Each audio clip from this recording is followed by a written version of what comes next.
You wake up, groggy, your throat sore, your body aching as though you've been trampled by a herd of wild animals.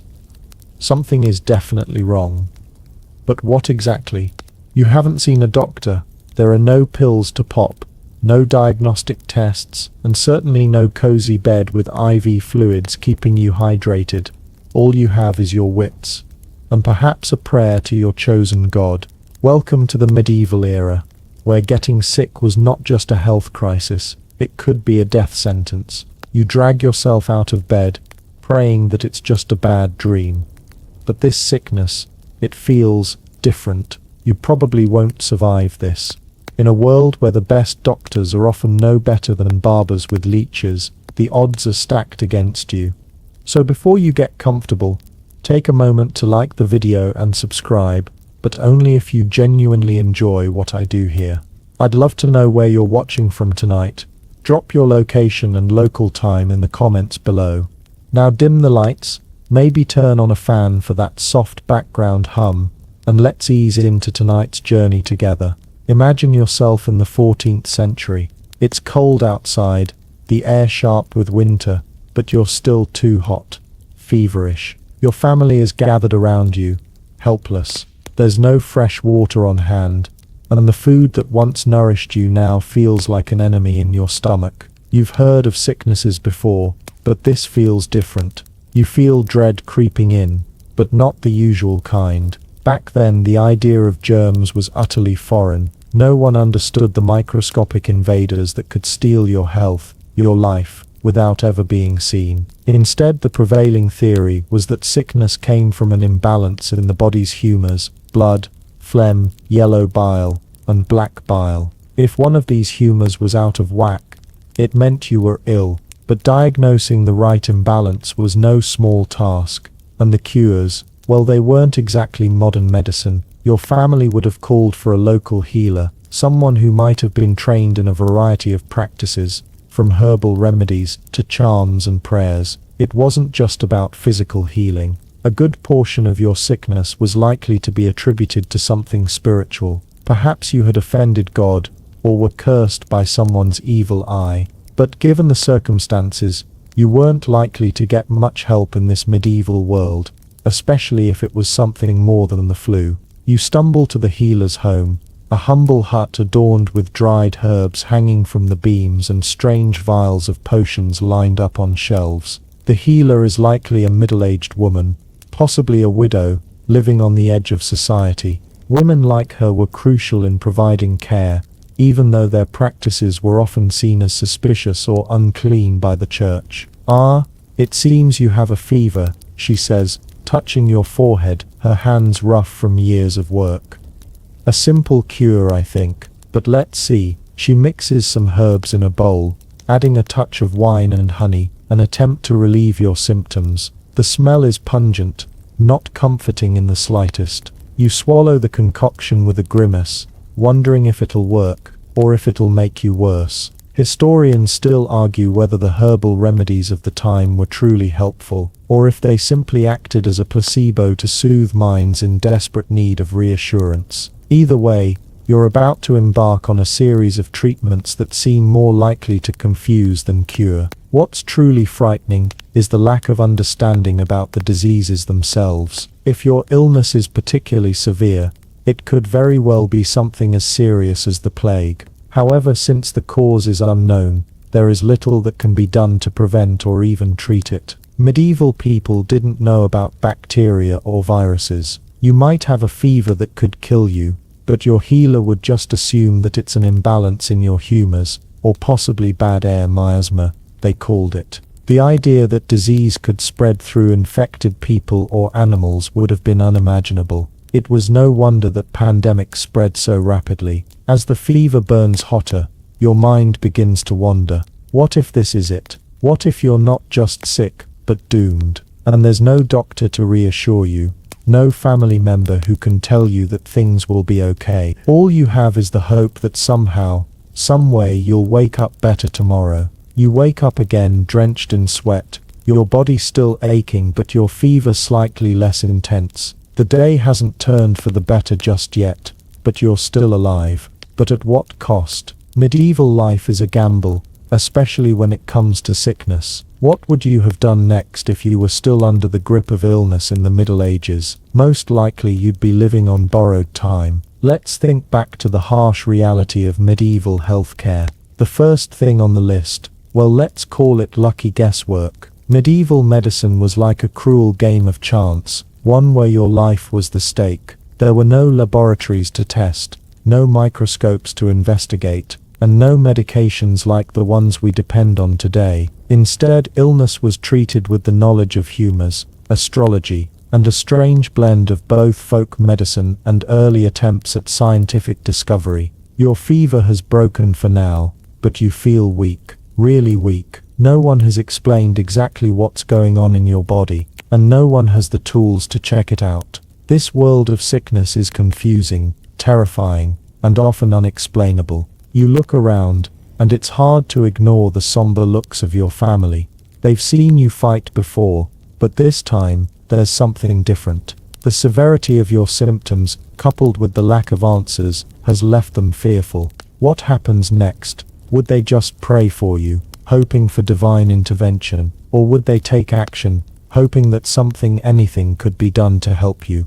The church plays a significant role in the care of the sick, but not in the way we might think today. Priests, monks, and nuns were often the closest thing to medical practitioners. As strange as it might sound, you'd probably have been praying more than you were seeing doctors. Medicine in the medieval era was heavily intertwined with religion, and healing came from both spiritual and physical realms. You could go to the church for prayers, but you'd also receive remedies like holy water, relics of saints, or even amulets meant to ward off evil. In many cases, these holy rituals would go hand in hand with treatments from doctors who had no formal education. Instead, they relied heavily on folklore and traditions passed down through generations. Herbs, poultices, and other cures were commonplace, though their effectiveness often depended on the healer's personal experience or guesswork. Yet the odd thing is that some of these remedies actually worked.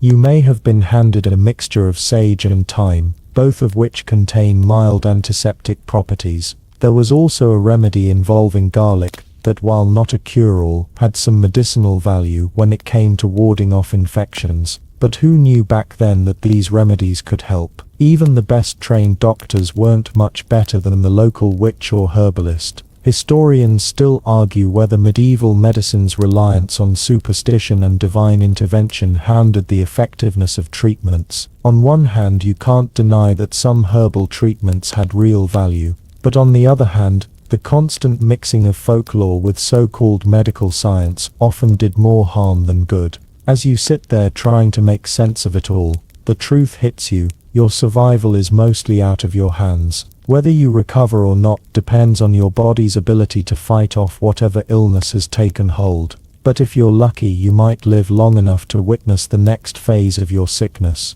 A common treatment for various fevers in the medieval world was bloodletting. As extreme as it sounds, this was considered a standard medical procedure to restore balance to your humors. You'd probably have been strapped down while a doctor, more of a barber surgeon, really took out blood, hoping that it would relieve the fever. Of course, in many cases, it did more harm than good. But if you had no other options, you probably didn't question it. After all, what else could be done? In the case of more serious illnesses, like the plague, there wasn't much more you could do. The plague was so deadly that many people resorted to what seemed like desperate measures. Some believed that the disease spread through bad air, or miasma. This belief led to various treatments, such as fumigating your home with incense, burning aromatic herbs, and even putting on a mask designed to protect you from the poisonous air. But none of these treatments were proven to work. The plague, which killed millions, was relentless. And the real problem, medieval medicine hadn't caught up with how diseases spread, so no one knew how to contain it or protect themselves. While the wealthy could escape to their country estates, the poor had little chance against the onslaught. You're left wondering what's next for you. Will you fight through your illness and make it to the other side, or will you become another victim of a world with no antibiotics, no vaccines, and no real understanding of germs? Your fate rests on the mysterious forces that shape life and death in the medieval world. The days blur together, feverish and disorienting. You're alive, but the road ahead seems long. Your symptoms ebb and flow, and with each passing day you find yourself wondering, will this sickness be your end? You may not be dead yet, but you're still deeply immersed in a world where medical care is little more than a patchwork of superstition and trial and error remedies. And with every passing hour, you realize that your fate might not be in the hands of skilled doctors, but in those of your healer, and the mysterious, often chaotic treatments she's preparing for you. You've probably heard of bloodletting, that notorious cure the medieval world swore by. It was more than just a common practice, it was a fundamental part of their medical toolkit. Doctors believed that by removing a portion of your blood, they could restore balance to your humors, and help fight off whatever was making you sick. Now imagine yourself, weak and bedridden, being prepared for this process. The healer would have tied a rope tightly around your arm, making the veins bulge for easier access, and then would proceed to cut, draining your blood into a bowl. It's hard to believe today, but in medieval times, this was seen as a legitimate solution to almost every illness. If you thought the bloodletting was extreme, consider the next form of treatment: leeches. Yes, leeches. These little creatures were seen as the ultimate tool for curing nearly everything from fevers to infections. Placed on your skin, they would drink your blood, a practice believed to help balance the humors. Though it's hard to imagine how this could help, leeches did serve a practical purpose. By removing blood,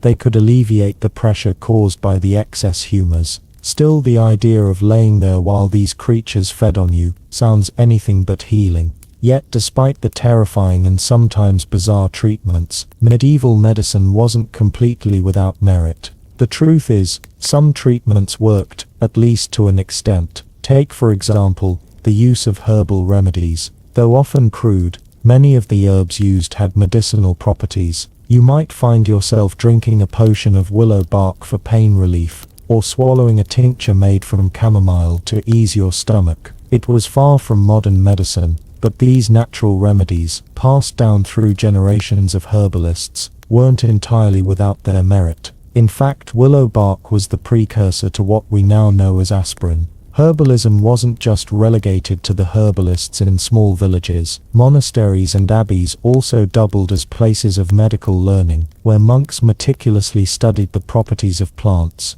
But even though some of these remedies worked, there were many more that didn't. And for those illnesses that were beyond the reach of the medieval mind, like the plague, there was simply no treatment. When the Black Death struck, it didn't matter how many herbs you had, or how many leeches you used. The disease moved faster than anyone could understand. No one could prevent the spread of the plague, and there was no known way to treat it. The symptoms were horrific: swollen blackened buboes on the skin, high fever, and severe pain. You could have been sitting in your home one day, feeling fine, and by the next morning, find yourself unable to stand or move. The odds of survival were slim, and that's if you even received the attention of a healer. Without modern understanding of diseases like bacteria and viruses, the medieval world was at the mercy of whatever illness came knocking.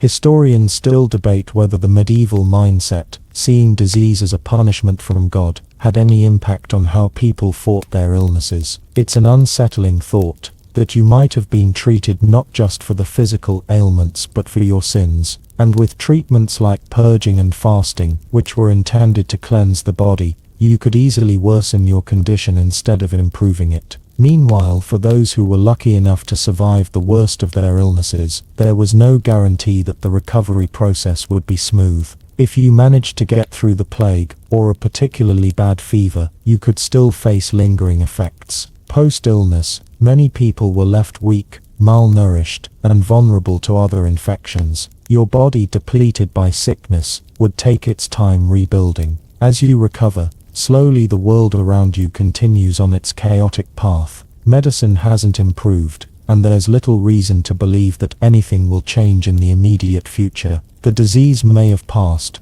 but for the majority, survival was a matter of luck. Without antibiotics, vaccines, or even a solid understanding of anatomy, surviving a sickness was like playing Russian roulette with your health. Still, despite all the uncertainty and fear, life in the medieval era had its own rhythm.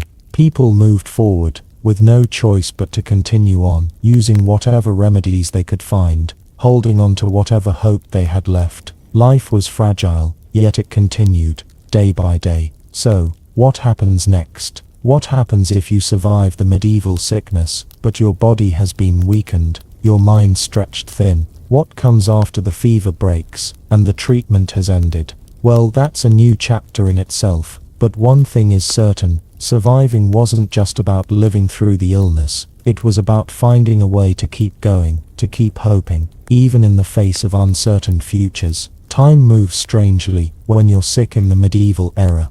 The hours don't tick by with the reassuring regularity of a wall clock. Instead, you measure your day by aches and chills, by the way the sun slips past your window and shadows crawl across the floor. Today your family has called for the doctor.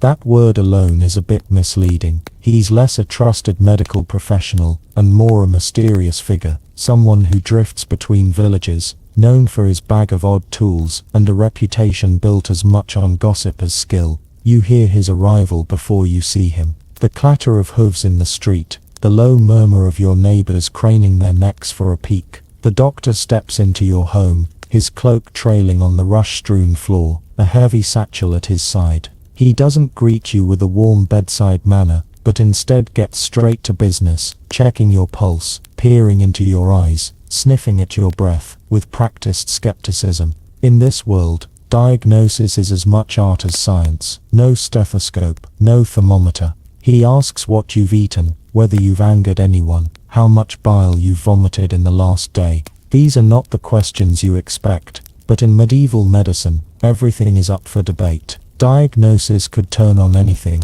the way your urine looks in a glass vial, yes really, the alignment of the stars, even the mood of the doctor himself. Sometimes you wonder if you should just roll dice and hope for the best outcome. Historians still argue whether the urine wheel, a chart matching the color of your pee to potential illnesses, was anything but a medieval parlor trick. But it was science, sort of, or at least the closest thing they had. The doctor recommends a treatment. He rifles through his satchel, pulling out little cloth bundles, small glass vials, a sharp knife. He gives you a choice: a foul-smelling poultice to slap on your chest, a syrupy tonic brewed from boiled roots, or if you're unlucky, a minor surgical intervention. There's no anesthesia, only a prayer, and maybe a stiff drink. That's if you're lucky enough to have ale left in the house. He scribbles notes, or maybe it's just an old list reused for you. Sometimes you wonder if even he believes in what he's doing.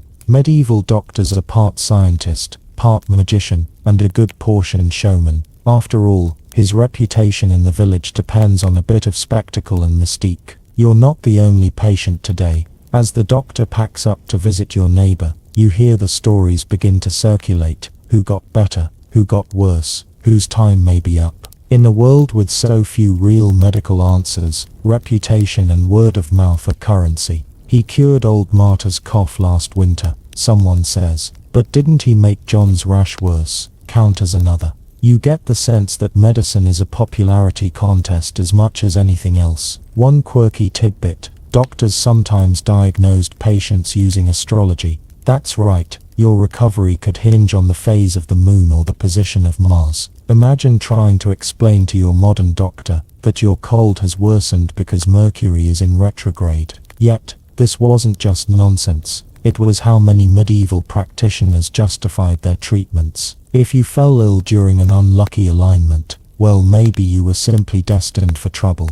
The reality is that very few in the medieval world could afford a doctor at all. Most relied on family or the local wise woman, whose medical kit was often just as effective or ineffective as the doctor's, but without the hefty fee. For the truly desperate, there were traveling quacks, snake oil salesmen if you will, peddling miracle cures from town to town. These peddlers were rarely trusted, but when hope ran thin, any cure could look appealing. Historians still debate whether the so-called professional doctors actually helped more than they harmed. On one hand, A few had studied at distant universities, learning ancient medical texts in Latin. On the other hand, much of their knowledge was out of date, or just plain wrong. For every doctor with a little experience, there were a dozen who relied on charm and bravado. You lie back as the doctor leaves, the day's excitement already fading into exhaustion. The herbal concoction you swallowed earlier sits heavy in your gut. Your family hovers nearby, anxious and hopeful in equal measure, watching for any sign of improvement. Maybe tomorrow will be better. Or maybe you'll just be a little more experienced at being sick. For now, all you can do is drift between sleep and waking, between hope and resignation, with the smell of dried herbs in the air, and the gentle creak of the house settling around you. Somewhere outside, the sound of distant bells reminds you that life moves on, sickness or not. You wake to the familiar smell of your mother's stew bubbling in the hearth. Your fever has not entirely passed, but it has lessened. It's strange to think that you may have just lived through one of the worst illnesses of your life. But in the medieval world, surviving wasn't the same as recovering. There's no hospital, no follow-up care, there's no understanding of post-illness recovery. If you're lucky, your body might rebuild itself. If not, you'll find yourself weakened for life, vulnerable to another sickness or accident. Your illness may have ended for now, but the real fight begins after the fever breaks. And this, perhaps, is the most frightening part of medieval life. You feel a lingering fatigue that no amount of sleep seems to cure, and your body aches in a way that's unfamiliar, like your very bones are soft. It's not just the sickness that ravaged you, it's the fact that you had nothing to help you heal beyond what little the village had to offer. Your recovery is a race against time, but unlike today, there's no standard treatment or medical understanding to help guide you. In medieval times, life after sickness wasn't just about physical recovery. It was about survival, in a world full of dangers and unpredictabilities. The best thing you could hope for was to remain under the care of your family, as they nursed you back to strength with food, herbs and prayers. But most people weren't so lucky. You might find yourself stuck in a cycle of illnesses, one after another, each weaker than the last. It wasn't uncommon for people to die from secondary infections or from exhaustion, brought on by lack of proper care. Those who survived often emerged scarred, physically and mentally, from the experience. Historians still debate how much the limited understanding of recovery and the scarcity of proper post-illness care affected survival rates. It's likely that many people who survived an initial illness like the plague died later from malnutrition, stress or infections that were never treated properly. The lack of sanitation and knowledge about how diseases spread left many vulnerable, even when they were no longer actively sick. After the worst of the sickness has passed, there's little for you to do but wait and pray. You may hear from your neighbors that another person in the village is now sick, and that their fever seems worse than yours ever was. You'll continue your life, but with a constant awareness that illness could strike again, at any moment. The most frightening part: no one really knows when, why, or how. In times of recovery, however, there's a peculiar but comforting thought that emerges: people continue on. It's one of the things that defines the human spirit in these harsh times. No matter how many times disease strikes, life somehow continues. And in that there's a strange sense of hope that transcends the grim realities of the medieval world. In your weakened state, you may not have much energy to take action yourself, but your family will help you through it, feeding you broth, guiding you through gentle walks in the garden, or sitting beside you as you sleep, just to ensure you're not alone. You might not be able to heal instantly, but you are surrounded by a community that will do everything it can to help you recover. It's in these small moments, in the company of those who care for you, that you begin to heal, not just physically, but emotionally. The recovery period also brings the reminder that medicine was largely about community in the medieval world. You didn't survive sickness alone. Whether it was the wisdom of a healer, the prayers of a priest, or the care of your family, recovery was not something handled by medicine alone. It was a group effort. And yet, the hardest part of it all remains: there was little anyone could do beyond care and patience. Your body, once ravaged by illness, would either bounce back, slowly but surely, or remain fragile, teetering on the edge of vulnerability. Your health wasn't just a medical problem, it was a social one. Meanwhile, life goes on, and so does the cycle of sickness and health. Tomorrow, someone else in your village might fall ill, or maybe it'll be. The unpredictability of life is what medieval people lived with every day, knowing that no amount of precaution could guarantee safety. The simplest things, like a cut, could lead to death if infected. Even something as innocent as a cold could evolve into something far worse. Life in this time was fragile, on a knife's edge, always balanced between living and dying. As you feel yourself grow stronger, your thoughts may wander to the future. What happens if the next illness comes? How prepared can you really be for a sickness that can strike at any time? You hope you never have to go through that again. But in a medieval world, sickness was inevitable. And like the seasons, it always returned. As the days continue to pass, you find yourself slowly regaining strength. Your appetite, once non-existent, now returns with a vengeance. Though it's difficult to imagine ever feeling fully healthy again, you look at your hands, once trembling, now steady again, and begin to wonder, will this sickness forever haunt your body, or are you truly free of its grip? The real question in the medieval world is not just whether you survive, but how you continue living after the illness is over. In your case, the absence of a full recovery plan leaves you with no other choice but to push on, trying to reclaim some semblance of normal life. But even as you begin to rise from your bed, there's an ever-present awareness that this could happen again at any time. There's no medicine to shield you, no vaccine to prevent it. There's just your body and whatever bits of strength it can summon from the depths of your reserves. But you aren't alone. The people of your village, despite the lack of modern healthcare, have a deep-seated belief in the importance of community care. They watch over each other, bringing food, offering advice, and most importantly, being there when you need them the most. It's strange, though, how little your condition has actually changed the larger flow of life in the village. Even as you suffer, the world continues its relentless march forward, immune to your pain. The fields need tending, the cattle need to be fed, and the children need to be watched. And just like that, your illness becomes a fading memory in the grand scheme of things. But one thing is clear, life for most people in the medieval era was a constant struggle for survival.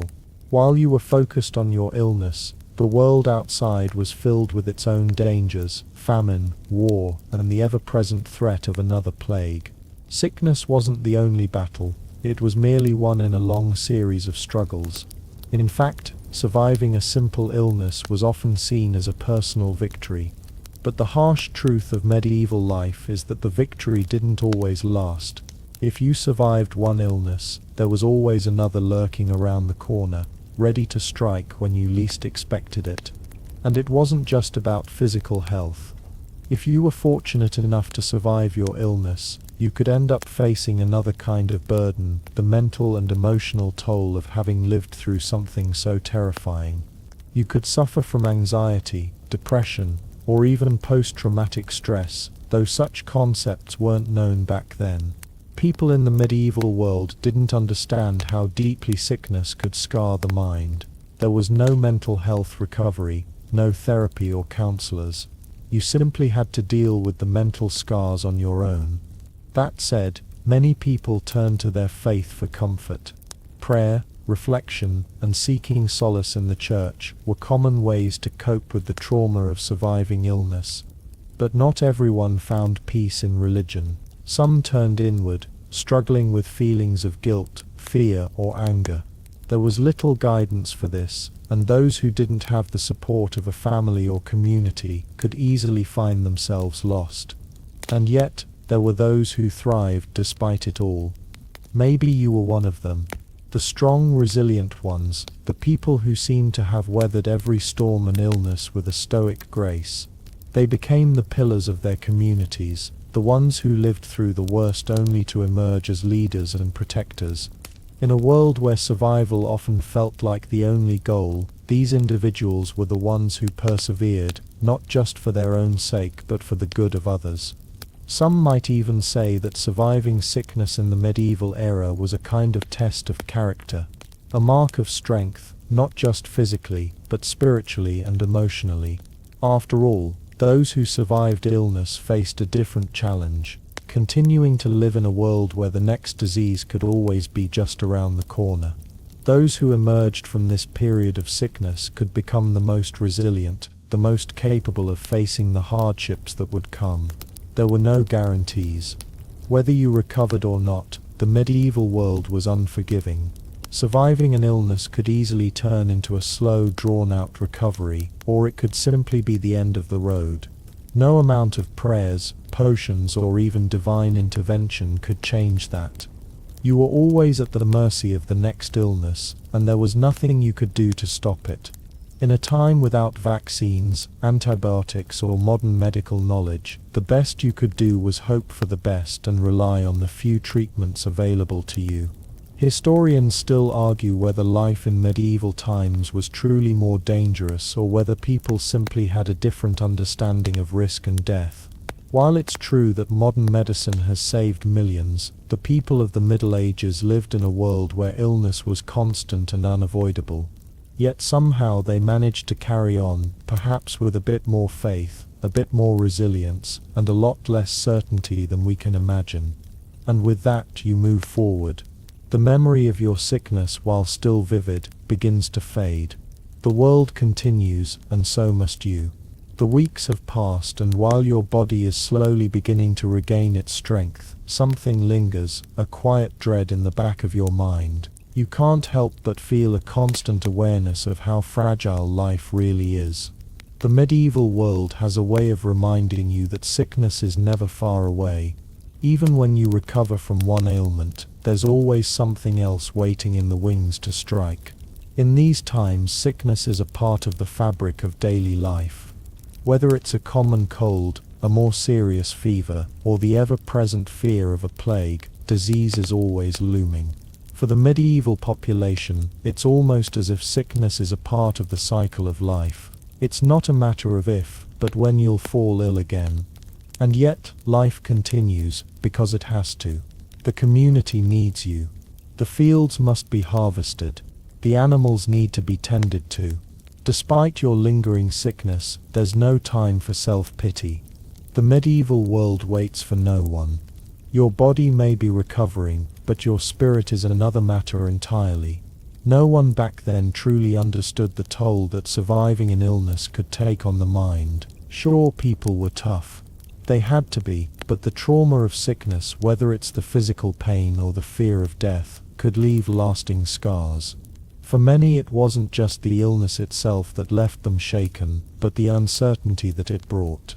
In the medieval era, life was fragile. If you didn't succumb to disease, you might fall victim to war, famine, or some other calamity.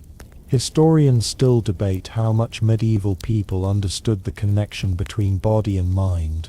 They certainly didn't have a term like post-traumatic stress disorder or survivor's guilt, but the emotional scars of illness were just as real as the physical ones. Those who survived the plague often found themselves struggling to deal with the emotional aftermath, especially if they lost family or friends to the disease. Many of them carried the memories of their suffering throughout their lives, even if they physically recovered.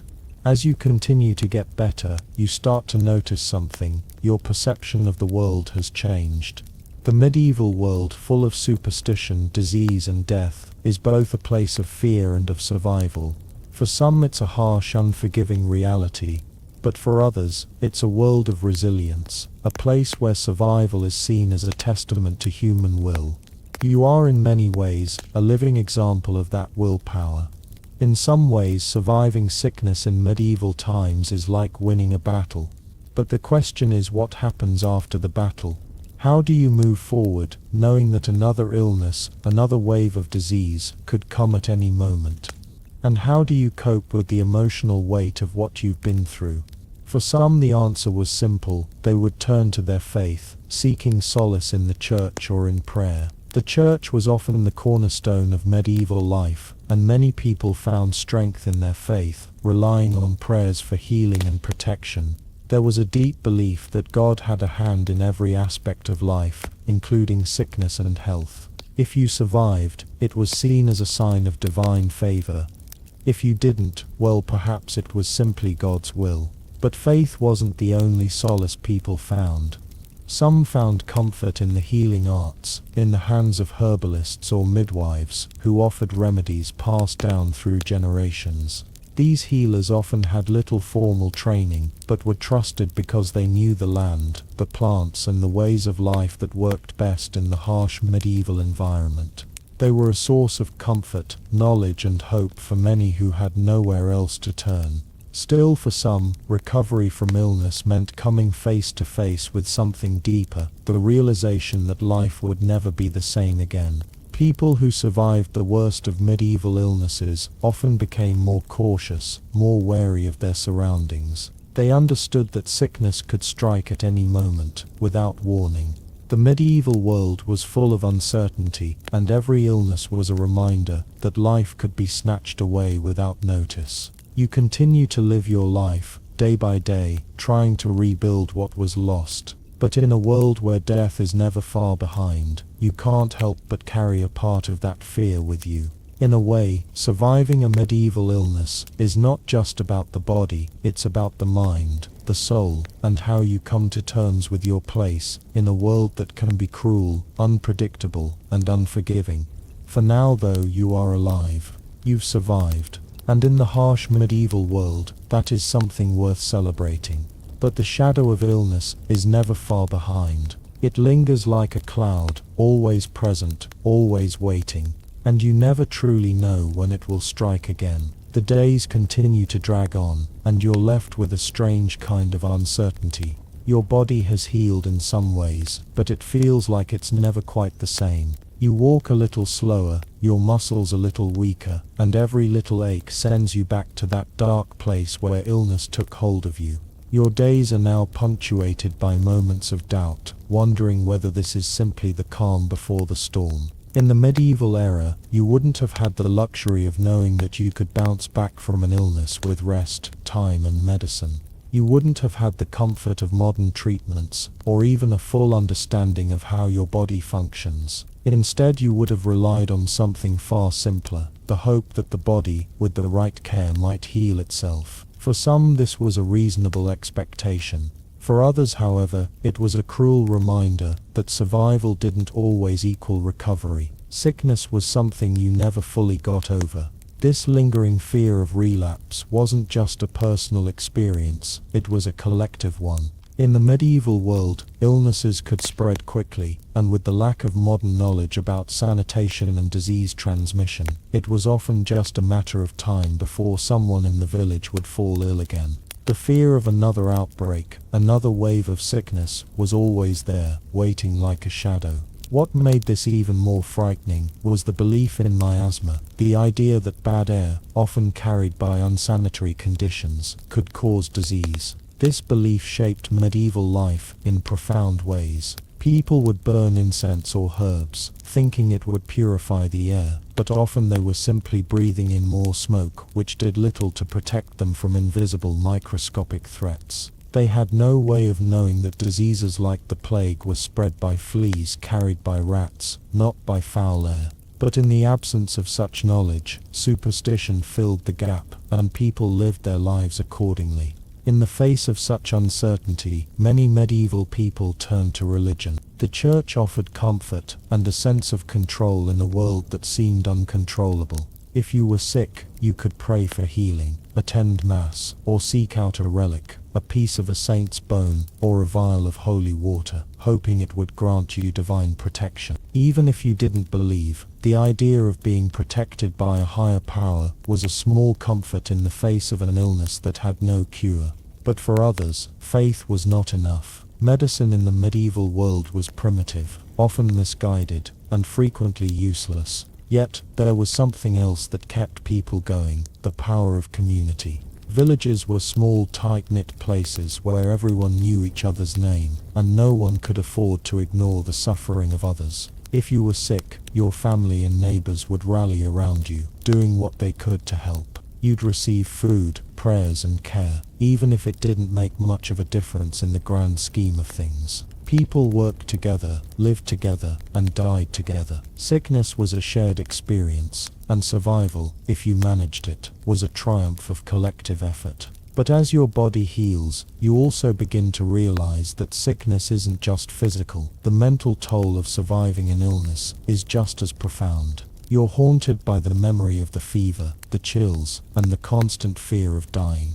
You might even find yourself reluctant to return to normal life, unsure whether you truly have the strength to face it again. In a world where illness is inevitable, the recovery process is not just about getting better physically, it's about confronting your own mortality and coming to terms with the knowledge that death is always just a breath away. And for some, that was the hardest part of surviving an illness. It wasn't the sickness itself, but the constant anxiety that accompanied it. You might find yourself anxious and jumpy, checking your pulse every few minutes, afraid that the sickness might return. Your mind, forever marked by what you endured, can never fully forget what it was like to be so vulnerable. In a time when medical knowledge was limited, it was impossible to truly trust your body again. You also realized that recovery didn't mean life would return to the way it was before. Your life would always be shaped by the scars of the past, whether they were physical or emotional. Even after your body had healed, the knowledge of how fragile life is would stay with you.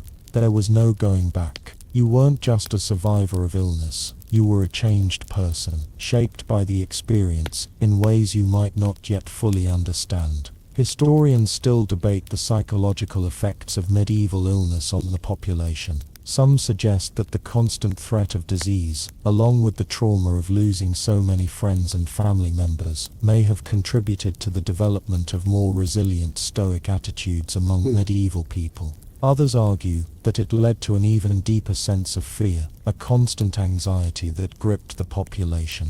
But one thing is certain, surviving sickness in the medieval era was not just about physical survival. It was about learning to live with fear, uncertainty, and the realization that life could be taken away at any moment. As you continue to recover, you begin to notice the changes in yourself. You're not the same person you were before you fell ill. You've seen death up close. You've experienced the fragility of life in a way that most people never will. And while the world around you moves on, you can't help but feel like you're standing at the edge of something much larger than yourself. Life in the medieval era was always precarious, always uncertain.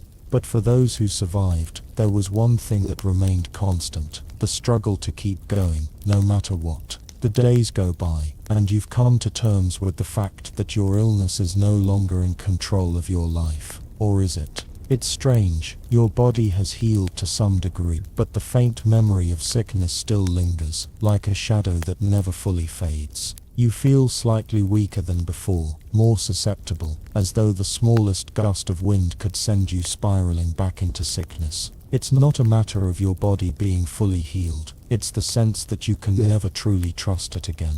But there's no time to linger on this, not in the medieval world. Life moves forward. Your work in the fields, your tasks around the home, they all wait. The relentless pace of survival is unyielding, and as much as you might want to take time to rest, you can't afford to.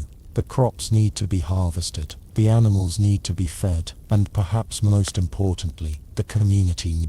Illness may have temporarily taken you out of the equation, but now it's time to get back in the game.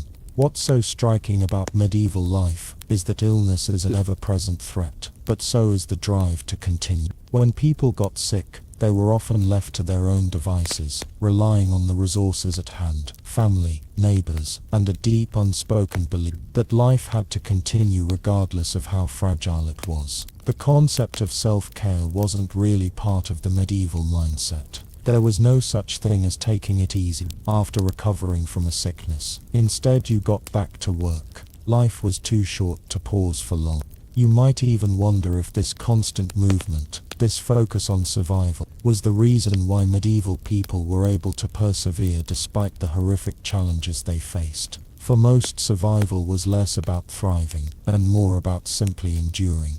If you got sick, you tried to heal. If you survived, you got back to work. The cycle continued, over and over, with little time for reflection. But as you step back into your daily routine, you realize something else. The medieval world was both physically and emotionally taxing in ways that are hard for us to understand today. Life was a constant balancing act between health and sickness, between the drive to survive and the fear of what could be lurking just around the corner.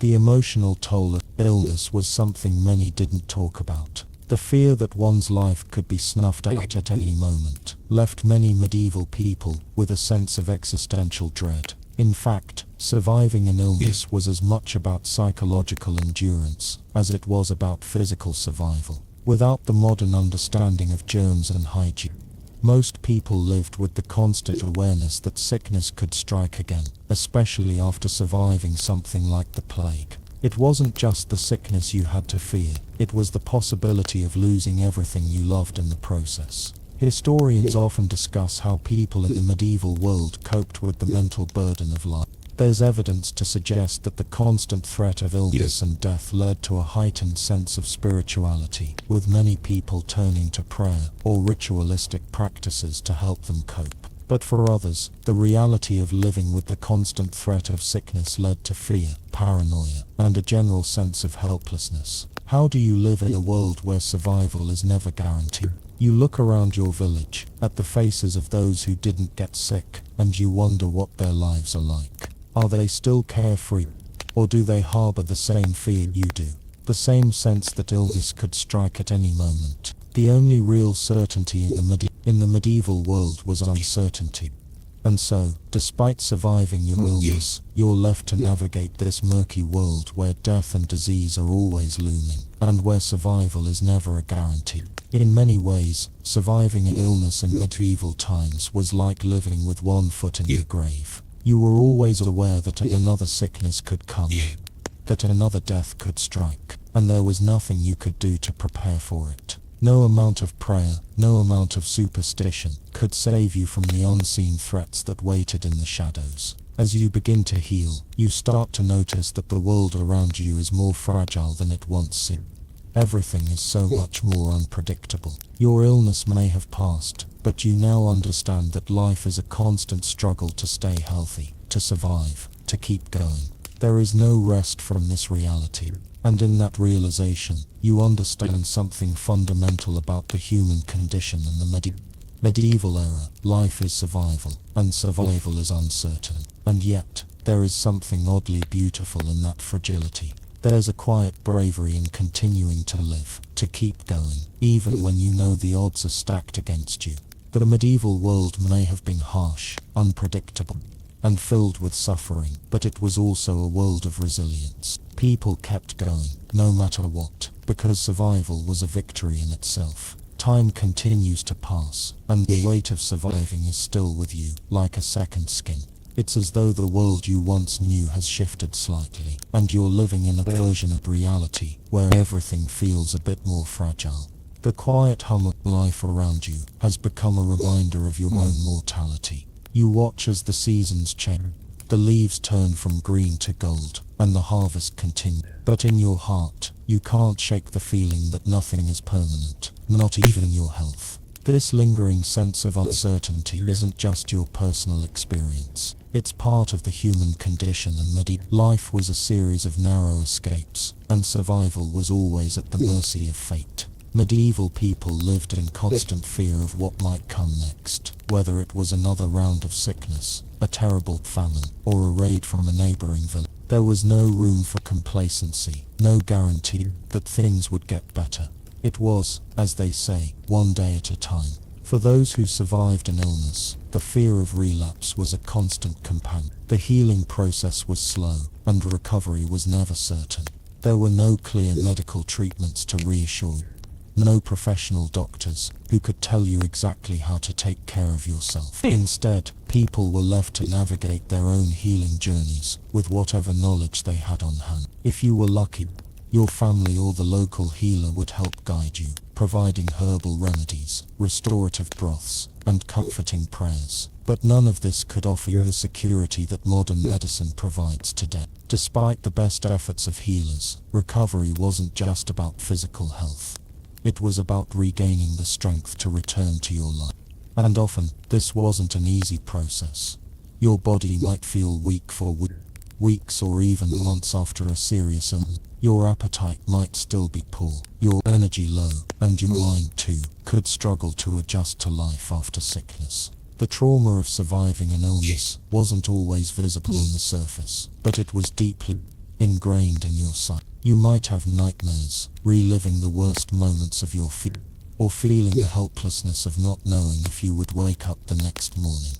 The fear of death, once abstract, had become tangible, and you found yourself obsessing over it. Every cough, every ache, could feel like a precursor to something worse. You wonder, is the worst really over, or is there another more dangerous illness waiting just around the corner? In many ways, surviving an illness in the medieval world was a psychological battle, as much as a physical one.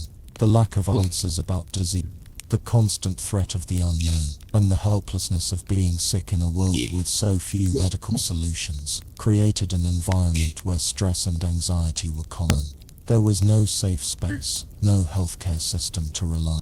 People were left to fend for themselves, relying on their families, their faith, and sometimes a bit of luck. Some would turn to faith for solace. The church, with its promises of healing through prayer and the intervention of saints, was a comforting refuge for many.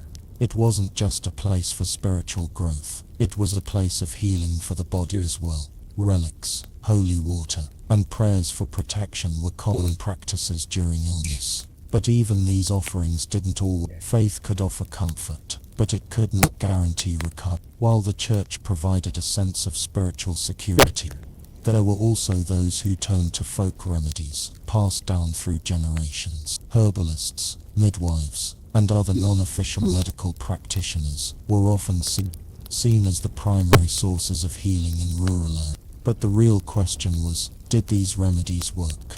The reality was that there were some remedies that did help, particularly those involving plants and herbs with medicinal, but there were many more that were simply based on superstition or guesswork.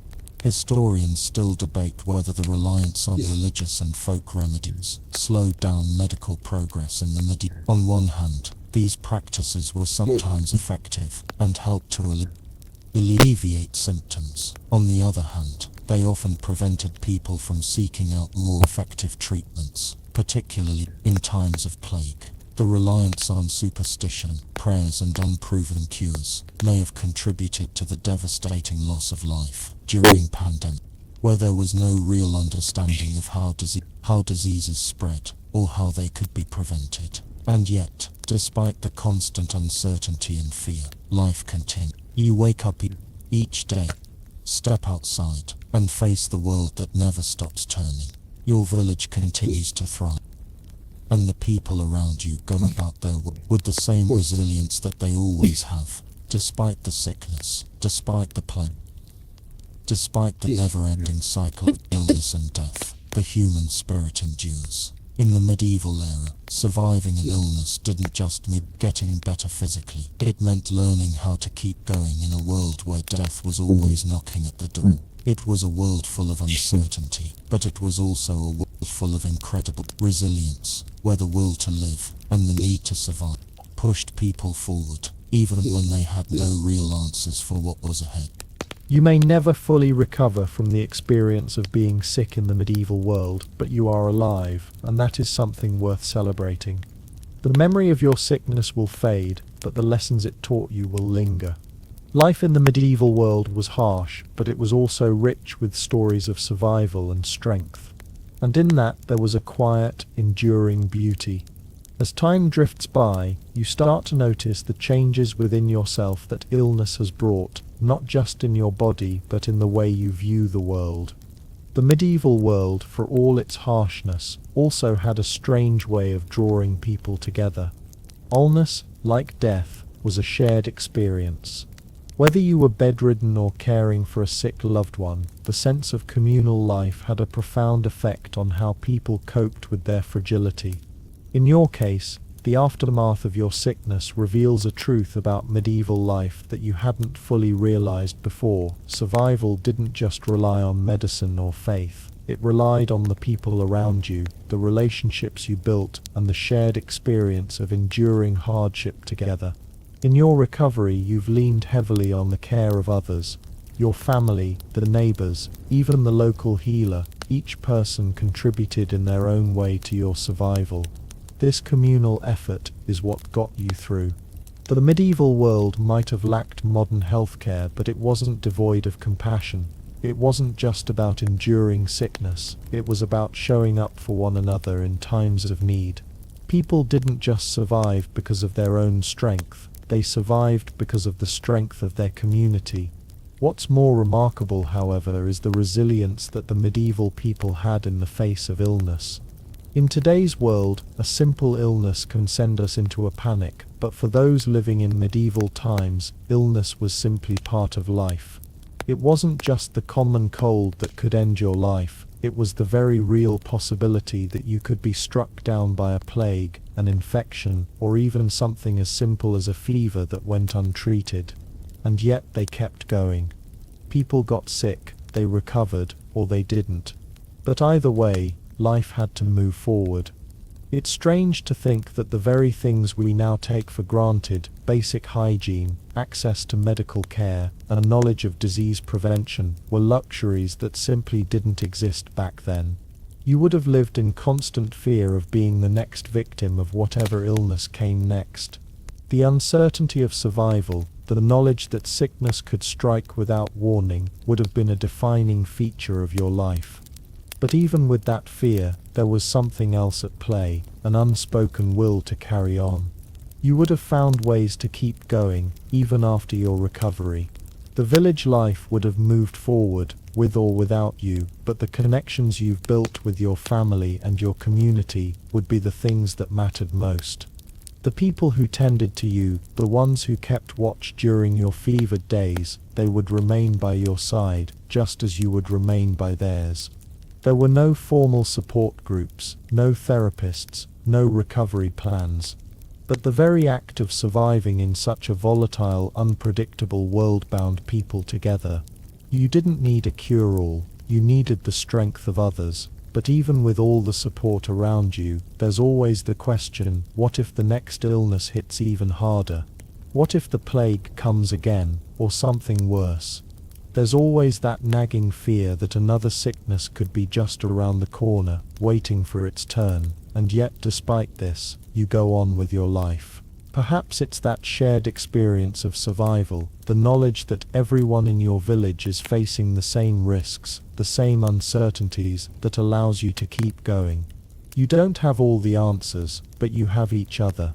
And in a world where medicine was rudimentary at best, that sense of solidarity was often your best defense. This isn't to say that people in the medieval world were always able to accept their fate. Death and illness were constant, yes, but the human drive to survive is a powerful thing. Even in the face of something as terrible as the plague, there were survivors. They weren't always the strongest or the healthiest, but they had something deeper, the resolve to endure, and sometimes that was all it took. It was a different kind of strength than we recognize today, but it was one that defined the lives of so many in the medieval world. Historians often debate how much the constant fear of illness shaped the medieval psyche. It's clear that it wasn't just about surviving a physical illness, it was about enduring the psychological toll that constant uncertainty placed on people. It's impossible to overstate the mental and emotional cost of living in a world where sickness could strike without warning. But perhaps in some ways it made people stronger. The people of the medieval world had no choice but to keep going, to make peace with the unpredictable nature of life. And perhaps that's something we can learn from, even today. Your recovery, however gradual, represents more than just overcoming illness. It's about the resilience that lies beneath the surface, the strength to move forward, even when you don't know what tomorrow will bring. In a world where every day could bring a new challenge, surviving illness was one victory in an ongoing battle to stay alive, and even as you return to your daily life, that victory will stay with you. The lessons of the past are written in the lives of those who lived through the toughest times. The medieval world may have lacked the tools we have today, but it was rich with human resilience, compassion, and determination. And as you stand in the middle of your own recovery, surrounded by those who cared for you, you realize that survival isn't just about medicine, it's about community, it's about the will to endure, and it's about the strength to keep going. The months continue to pass, and though you are physically stronger than you were, you are still haunted by the memory of what sickness has done to you. You've learned a great deal about the fragility of life, and the harshness of living in a world where illness could strike at any time. In a strange way, surviving an illness in the medieval era has shifted something in you, something deep and unspoken. You don't take your health for granted anymore, not after experiencing firsthand how quickly things can spiral out of control. In the medieval world, however, survival was always just one step away from another challenge. The risk of disease was ever present, and with the return of each season, there was always the potential for another outbreak. You can't help but wonder when the next plague will come, when the next fever will strike, or when the next infection will creep into your body. It's not just a fear of being sick again, it's the overwhelming realization that your body is never truly yours to control. You can try your best to stay healthy, but the next illness might be just as devastating as the last one. But despite this looming fear, life continues. You watch the seasons shift around you, and you notice something remarkable: people carry on, despite it all.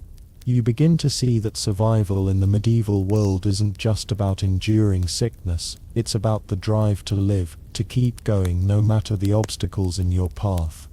In this world, illness isn't the only threat. There's always something else: famine, war, poor harvests, the threat of invasion. Yet people keep pushing forward, because there's really no other choice. As you recover, you realize that survival is more than just a physical state, it's about mental resilience too.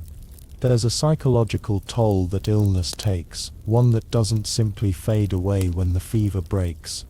The fear, the uncertainty, the feeling of being powerless in the face of something as uncontrollable as disease, it all lingers.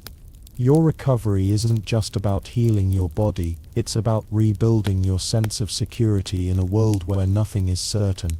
Perhaps that's why people in the medieval world turned to religion in times of illness. The church offered solace, a sense of certainty in a world that seemed full of unanswered questions. If you were sick, you prayed for healing. You asked for God's mercy, for divine protection. The church had a significant role in medicine during this time, offering not just spiritual support, but also a kind of physical care. Nuns and monks cared for the sick in monasteries, providing herbal remedies, tending to the ill, and offering prayers for recovery. But even so, there was only so much they could do. In the face of disease, their prayers were often all that people had to hold on to. It's curious, though, how much medieval people relied on faith to see them through their illnesses. The idea that suffering had meaning, that it could be a test of faith, gave people a way to make sense of the hardships they faced. But the truth is, even the most devout often lived in fear. The possibility of dying from an illness was never far from their minds, and many simply hoped they'd survive long enough to see another season. For those who didn't survive, the aftermath was equally grim.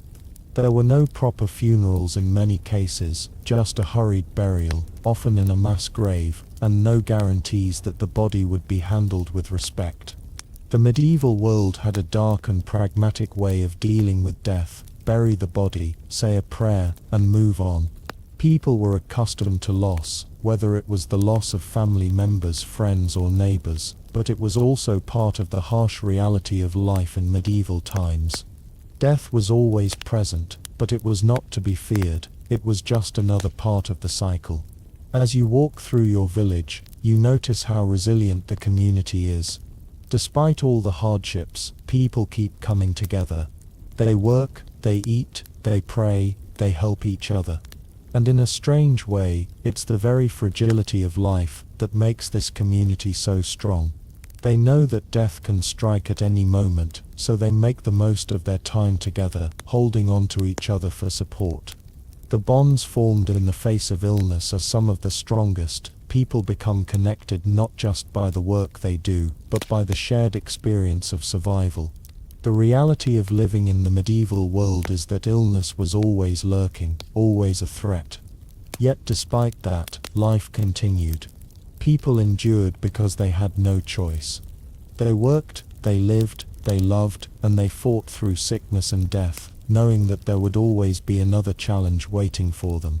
They didn't have modern medicine or antibiotics, but they had something just as powerful, a deep, unyielding will to live, to keep going, to carry on even when life seemed impossible. For you, the survivor, there is no going back to the way things were before you got sick. That life is gone, replaced by a quiet awareness of how precious life truly is. You're not just living in the medieval world anymore, you're living with it. You carry the scars, both visible and invisible, of the illness that nearly took you, but you've also gained something that can never be taken away, a deeper understanding of survival, of resilience, and of the power of community. So as you continue to heal, you do so with the knowledge that survival in the medieval world is not just a matter of avoiding illness, it's a matter of navigating the delicate balance between life and death, between sickness and health, between the present and the future. It's a constant battle, but one that you're ready to face, because you've learned through your sickness and recovery that survival is a victory in itself. With each passing day, the shadow of illness that once loomed over you begins to fade, though it's never fully gone. You've survived, but the memory of your sickness lingers, like the last faint echo of a nightmare. You still find yourself reflecting on those moments, the pain, the fever, the uncertainty.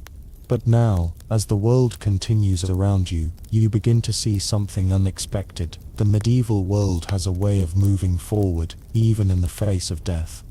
In many ways, survival in this world wasn't just about getting better. It was about accepting that life, no matter how fragile, was worth living, and worth continuing. The sick might have been isolated for a time, but once they recovered, they were expected to return to their roles within the community. The fields needed tending, the animals needed care, and the labor didn't stop just because someone was sick. That in itself was a kind of resilience, the ability to accept that sickness was inevitable, but survival was just another part of the cycle. There was no magic bullet, no cure-all, no hospital beds.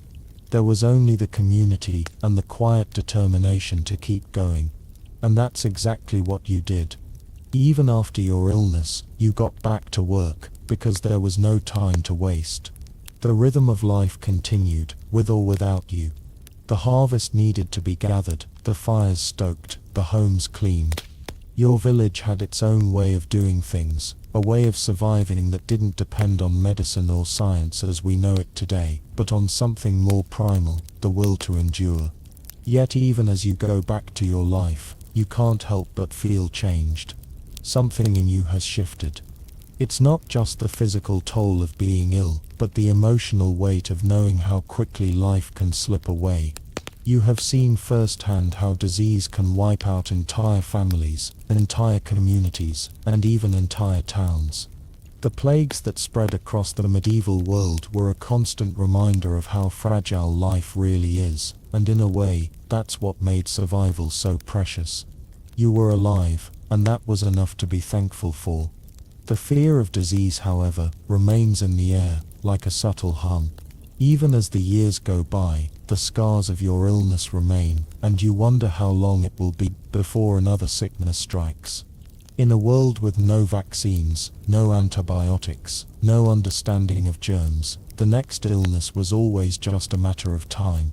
You couldn't predict when it would come, and you certainly couldn't control it.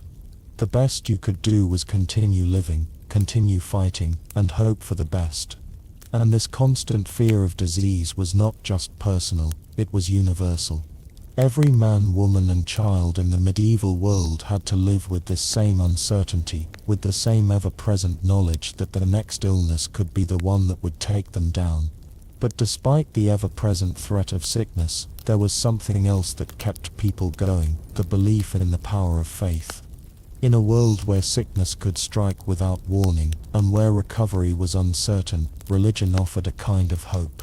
It was through faith that people found the strength to continue when all seemed lost. Whether it was through prayer, the invocation of saints, or the use of holy relics, faith was a guiding light in the darkness. For many, surviving an illness was a spiritual victory. If you made it through the fever, the plague, the illness that took so many others, it was seen as a sign that you had been chosen, that your life had meaning. The idea of divine intervention was deeply ingrained in medieval thinking, and many believed that their survival was not just a matter of luck, but of spiritual grace. After all, the church was a source of healing, not just for the body, but for the soul.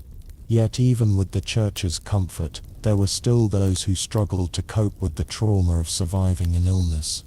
In a world with no psychological care or mental health resources, many survivors faced a quiet battle in the aftermath of their recovery. The fear of relapse, the anxiety that another illness could strike at any moment, weighed heavily on their minds. The constant threat of sickness left scars that couldn't be healed with prayer or medicine. Despite the fear and the uncertainty, people did find ways to cope. The strong community bonds that had helped them survive illness in the first place were the same bonds that supported them in the aftermath. Families cared for their sick, and neighbors offered comfort. Those who recovered were often seen as stronger, more resilient, and more capable of helping others. It was through these relationships, through the ties that bound them together, that people found the strength to move on. In the end, surviving an illness in the medieval world wasn't just about recovering physically, it was about learning to live with the knowledge that survival was never a guarantee. It was about finding meaning in the struggle, about accepting the fragility of life, and about coming to terms with the fact that death could strike at any moment. But through it all, there was one constant: the will to keep going, to keep living, no matter what. And it was this will to live, this refusal to give in to fear, that allowed people in the medieval world to continue on. They lived in a time of sickness, of uncertainty, and of death, but they lived nonetheless. And in that simple act of living, they found a kind of victory. Life goes on, and you move forward, but in your heart, there's a constant reminder of what you've been through. Illness in the medieval world didn't just affect the body, it affected the spirit, the psyche, and the very way people interacted with the world. Surviving an illness wasn't a solitary event, it was a communal experience that left its mark not only on those who were sick, but on the people around them. And as you slowly rebuild your life, you begin to understand just how deeply sickness and survival intertwined with the very fabric of medieval society. In the medieval world, survival meant more than just healing, it meant adjusting to a new normal. You had to learn to live with the knowledge that sickness could strike again at any time. For many, illness wasn't something you could ever fully move past. It was always hovering just below the surface, waiting to return. But despite the fear and uncertainty, the community around you kept things moving. The collective strength of the people in your village, your family, and your faith was what helped you move forward. Without them, recovery would have been impossible. But even as the world moves on, there's a new layer of awareness that lingers within you. You realize that surviving an illness in the medieval world isn't just about battling the sickness, it's about accepting the uncertainty that comes with living in a time when life and death were constantly at odds. Your life is not your own to control. It never truly was. You are at the mercy of the world around you, of the diseases that sweep through villages like storms, and of the uncertainty that shadows every breath. There is no security in the medieval world, no safety net. Even if you survive today, you might not survive tomorrow. This is the truth of life in the medieval era. But what's even more remarkable is how people kept going, even with the constant threat of sickness. They didn't just survive, they lived, with all the joy and pain, hope and fear that life brings. And somehow, that was enough. It had to be. In many ways, surviving an illness in the medieval world was an act of defiance. It was the refusal to succumb to the randomness of disease, to the absence of reliable treatments, and to the constant uncertainty that defined every day. It was a triumph of the human spirit, not just of the body. For those who lived through the plagues, the fevers, and the illnesses that ravaged their villages, survival wasn't just about staying alive, it was about finding meaning in that survival. It was about continuing on in a world that seemed to offer so little in terms of safety or guarantee. Even after your illness has passed, it's hard to ignore the fragility of life. You know that the next outbreak of sickness could be just around the corner, waiting to claim more lives. There is no real way to prepare for the unknown, and that knowledge is a heavy burden to carry. But you also know that you're not alone. Your community, your family, and your faith have been your strength through this ordeal. And it is in the love and care of those around you that you find the resilience to keep going. Medieval people, despite their limited understanding of medicine, knew the value of care. They understood the importance of being there for each other in times of crisis. In a world where the threat of illness was always present, the bonds of community were what allowed people to survive. They lived with the constant knowledge that disease could take them at any moment, but they didn't let it stop them from living their lives. They found meaning in the struggle, in the very act of surviving. Historians still argue whether medieval people were more resilient because of their constant exposure to disease, or whether they were simply accustomed to living in a world where life and death were always so closely linked. But one thing is clear, they didn't have the luxury of ignoring death. They faced it head-on, and in doing so, they found ways to keep moving forward, to keep living. As you continue to recover, you realize that survival in the medieval world wasn't just about avoiding death, it was about understanding that life is fragile, that health is never guaranteed, and that each day is a gift. The resilience of the people around you, their ability to keep going, to rebuild, to care for each other, has been your salvation. In a world without modern medicine, where the next illness could strike at any time, survival was less about medical knowledge, and more about human connection. You survived because others cared for you. You survived because you were part of a community that helped each other through sickness and death.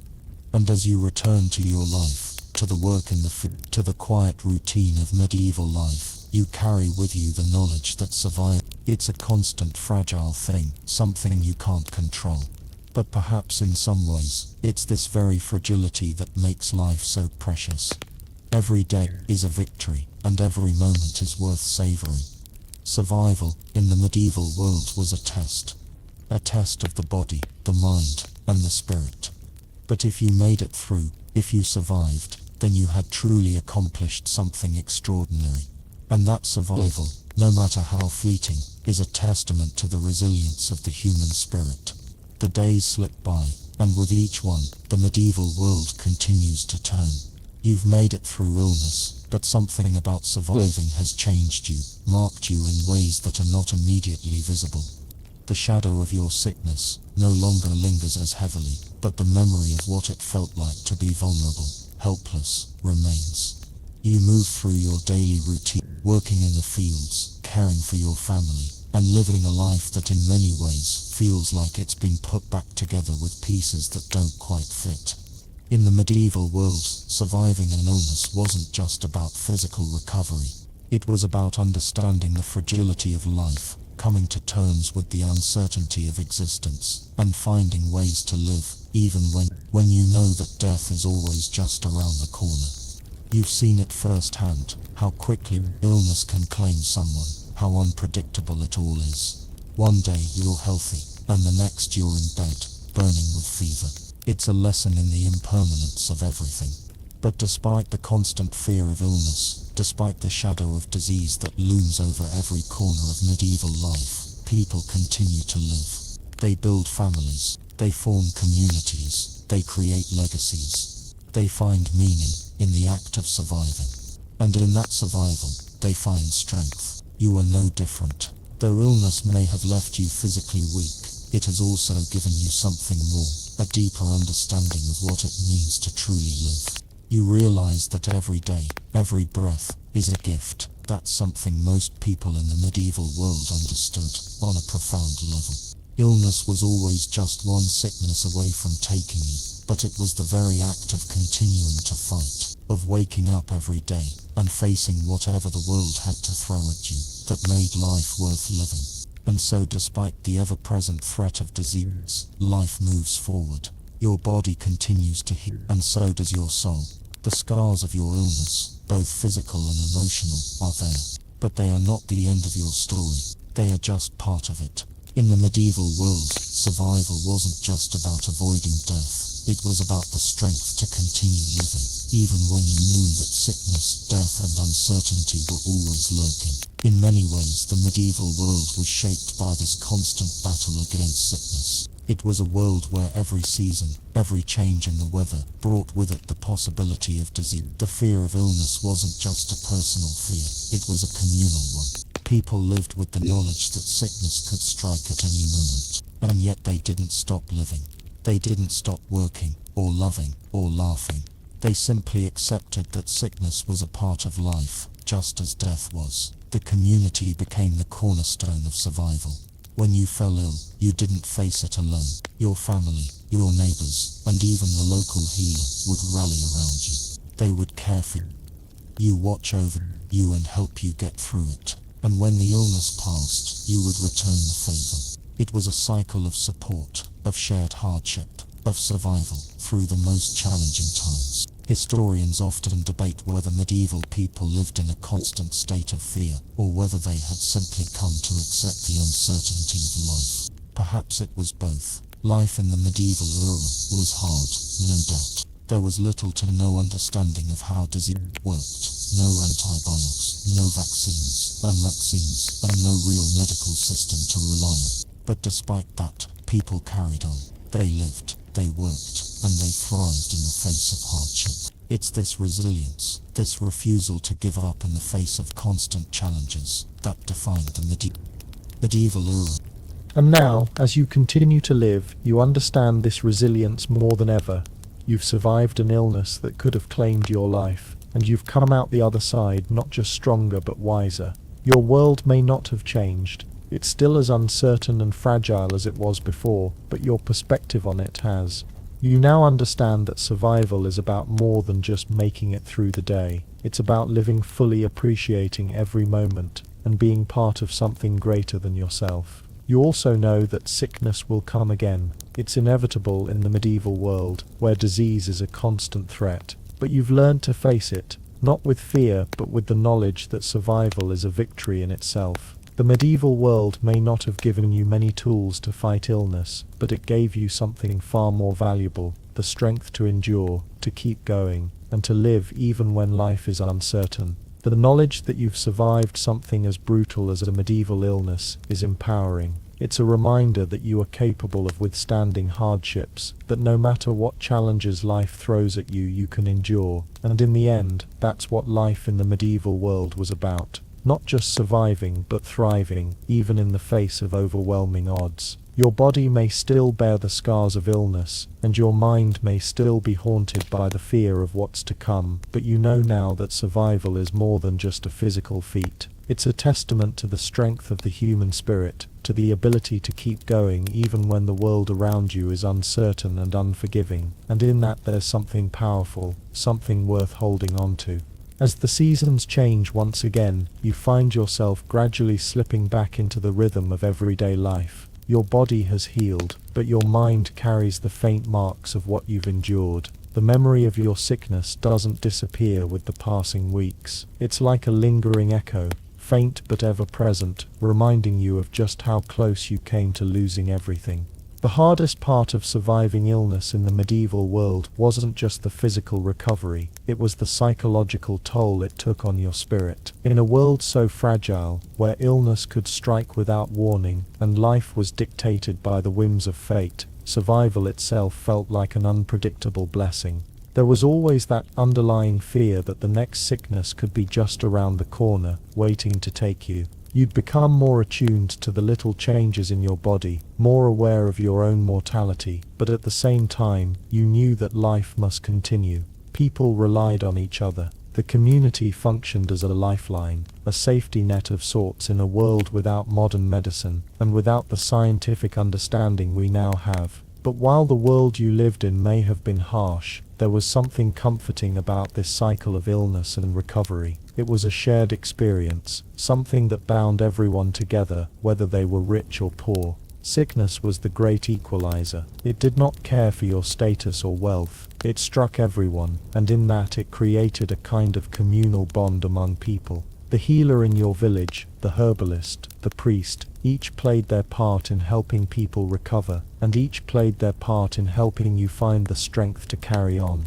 It's also during this period of recovery that you come to understand the subtle power of ritual in medieval life. The church wasn't just a place for prayer and worship, it was a refuge in times of illness, a place where people could come together, united by their shared fear of sickness and their shared faith in something greater than themselves. In medieval times, prayer wasn't just a spiritual act, it was a way of coping with the harshness of life, and for many it was the only source of comfort available. People who survived their illnesses were often viewed with a mix of admiration and pity. You were a survivor, yes, but at what cost? The world was full of people who had lived through sickness, but the mental scars were something that could never be fully healed. Your survival didn't just mark a victory over physical illness, it marked a journey through a world that offered little in the way of safety or certainty. The medieval mindset was one that knew how to endure, how to push forward in the face of adversity.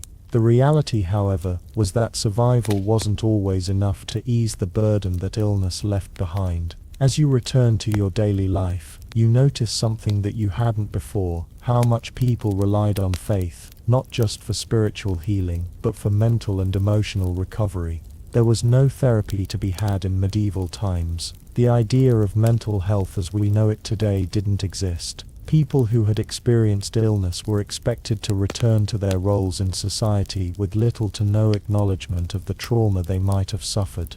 But there was a kind of unspoken support that came from being part of a community, something that offered healing beyond just the physical. And yet, there's a constant awareness that nothing is permanent. The fear of death, of another illness striking, of being caught unprepared in a world so unpredictable, it lingers. The fear of what could come next keeps you vigilant, always wondering if you're on the brink of something worse. For many, this constant sense of danger is what defined their lives. Medieval people didn't have the luxury of knowing when death would come, and in a world with no antibiotics or vaccines, survival was always uncertain. And though you're slowly recovering, it feels as though your body will never be quite the same. The illness has left its mark, and no amount of time or healing can change that. Historians still argue whether the prevalence of illness and death in medieval times made people more resilient or more fearful. There are those who believe that the constant proximity of death made people stronger, that they lived with a heightened sense of awareness and purpose.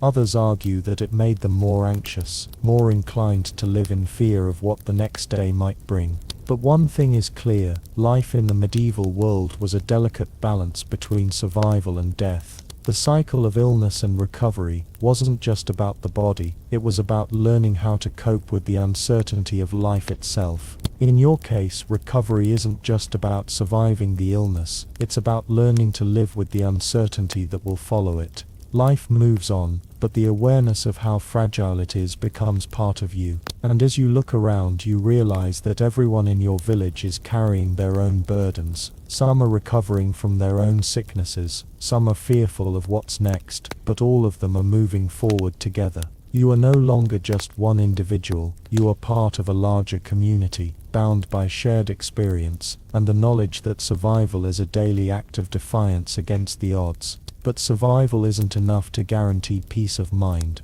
Even now, there are still doubts, fears, and anxieties that remain. You wonder, will I get sick again? Will my family be safe? These questions linger, just as they lingered for everyone who survived the horrors of medieval illness. But in some ways the answer doesn't matter. What matters is that you survived. You made it through the darkness, and in doing so, you've learned something that transcends illness: the strength to endure, to keep moving, and to live. The days stretch on, and though you've recovered physically, there are moments when the world around you feels more fragile than it did before. Perhaps you are more attuned to the subtle tremors of life now, the soft creak of floorboards, the delicate flutter of leaves outside, the smell of fresh bread wafting through the village. Every moment feels charged with the knowledge that it could slip away, that illness could strike again, and steal all of it in an instant. But life, of course, must continue. The work in the fields calls, the animals need care, your family relies on you, and the village moves forward. There is no time for self-pity in the medieval world, no space to dwell on the fear that gnaws at your mind. Illness doesn't stop the demands of daily life. It doesn't stop the rhythm of the seasons, or the work that keeps the community alive. But there's something different now. You feel the weight of survival, the understanding that life, while precious, is fragile. You are no longer just living, you're living with a kind of awareness, a consciousness of how easily it could all slip away. And yet this awareness, this knowledge of mortality, isn't entirely negative. In some ways it enhances the experience of living. The taste of bread is sweeter now, the warmth of the fire more comforting, the presence of your family, once taken for granted, is now a gift. You realize now that survival in the medieval world wasn't just about enduring illness, it was about finding strength in the face of constant uncertainty, it was about understanding that life itself was the real battle. Sickness, death and hardship were always lurking on the edges, and yet people still found ways to live, to work and to love. The very unpredictability of life gave it value. The uncertainty made survival a victory, and survival made life worth living. In many ways this makes you think about the community around you. There's a sense of interconnectedness that you didn't fully appreciate before. The village is more than just a collection of individuals, it's a web of relationships, a network of people bound together by mutual need and survival. You survived because of the care of others. You were nurtured back to health by your family, your neighbors, your healer, and even the church. And now that you're recovered, you return the favor, helping those in need, sharing what little you have, because you understand, perhaps more deeply than anyone, that survival isn't a solitary endeavor. You start to recognize how different the medieval world is from today. In our modern world, we're often disconnected, isolated in our own homes, with technology separating us from one another. But in the medieval era, survival depended on community. You couldn't get by without the help of others. There was no way to go it alone, not when the threat of sickness, famine and war were ever present. Your community, your village, was everything. It was your safety net, your support system, and your foundation.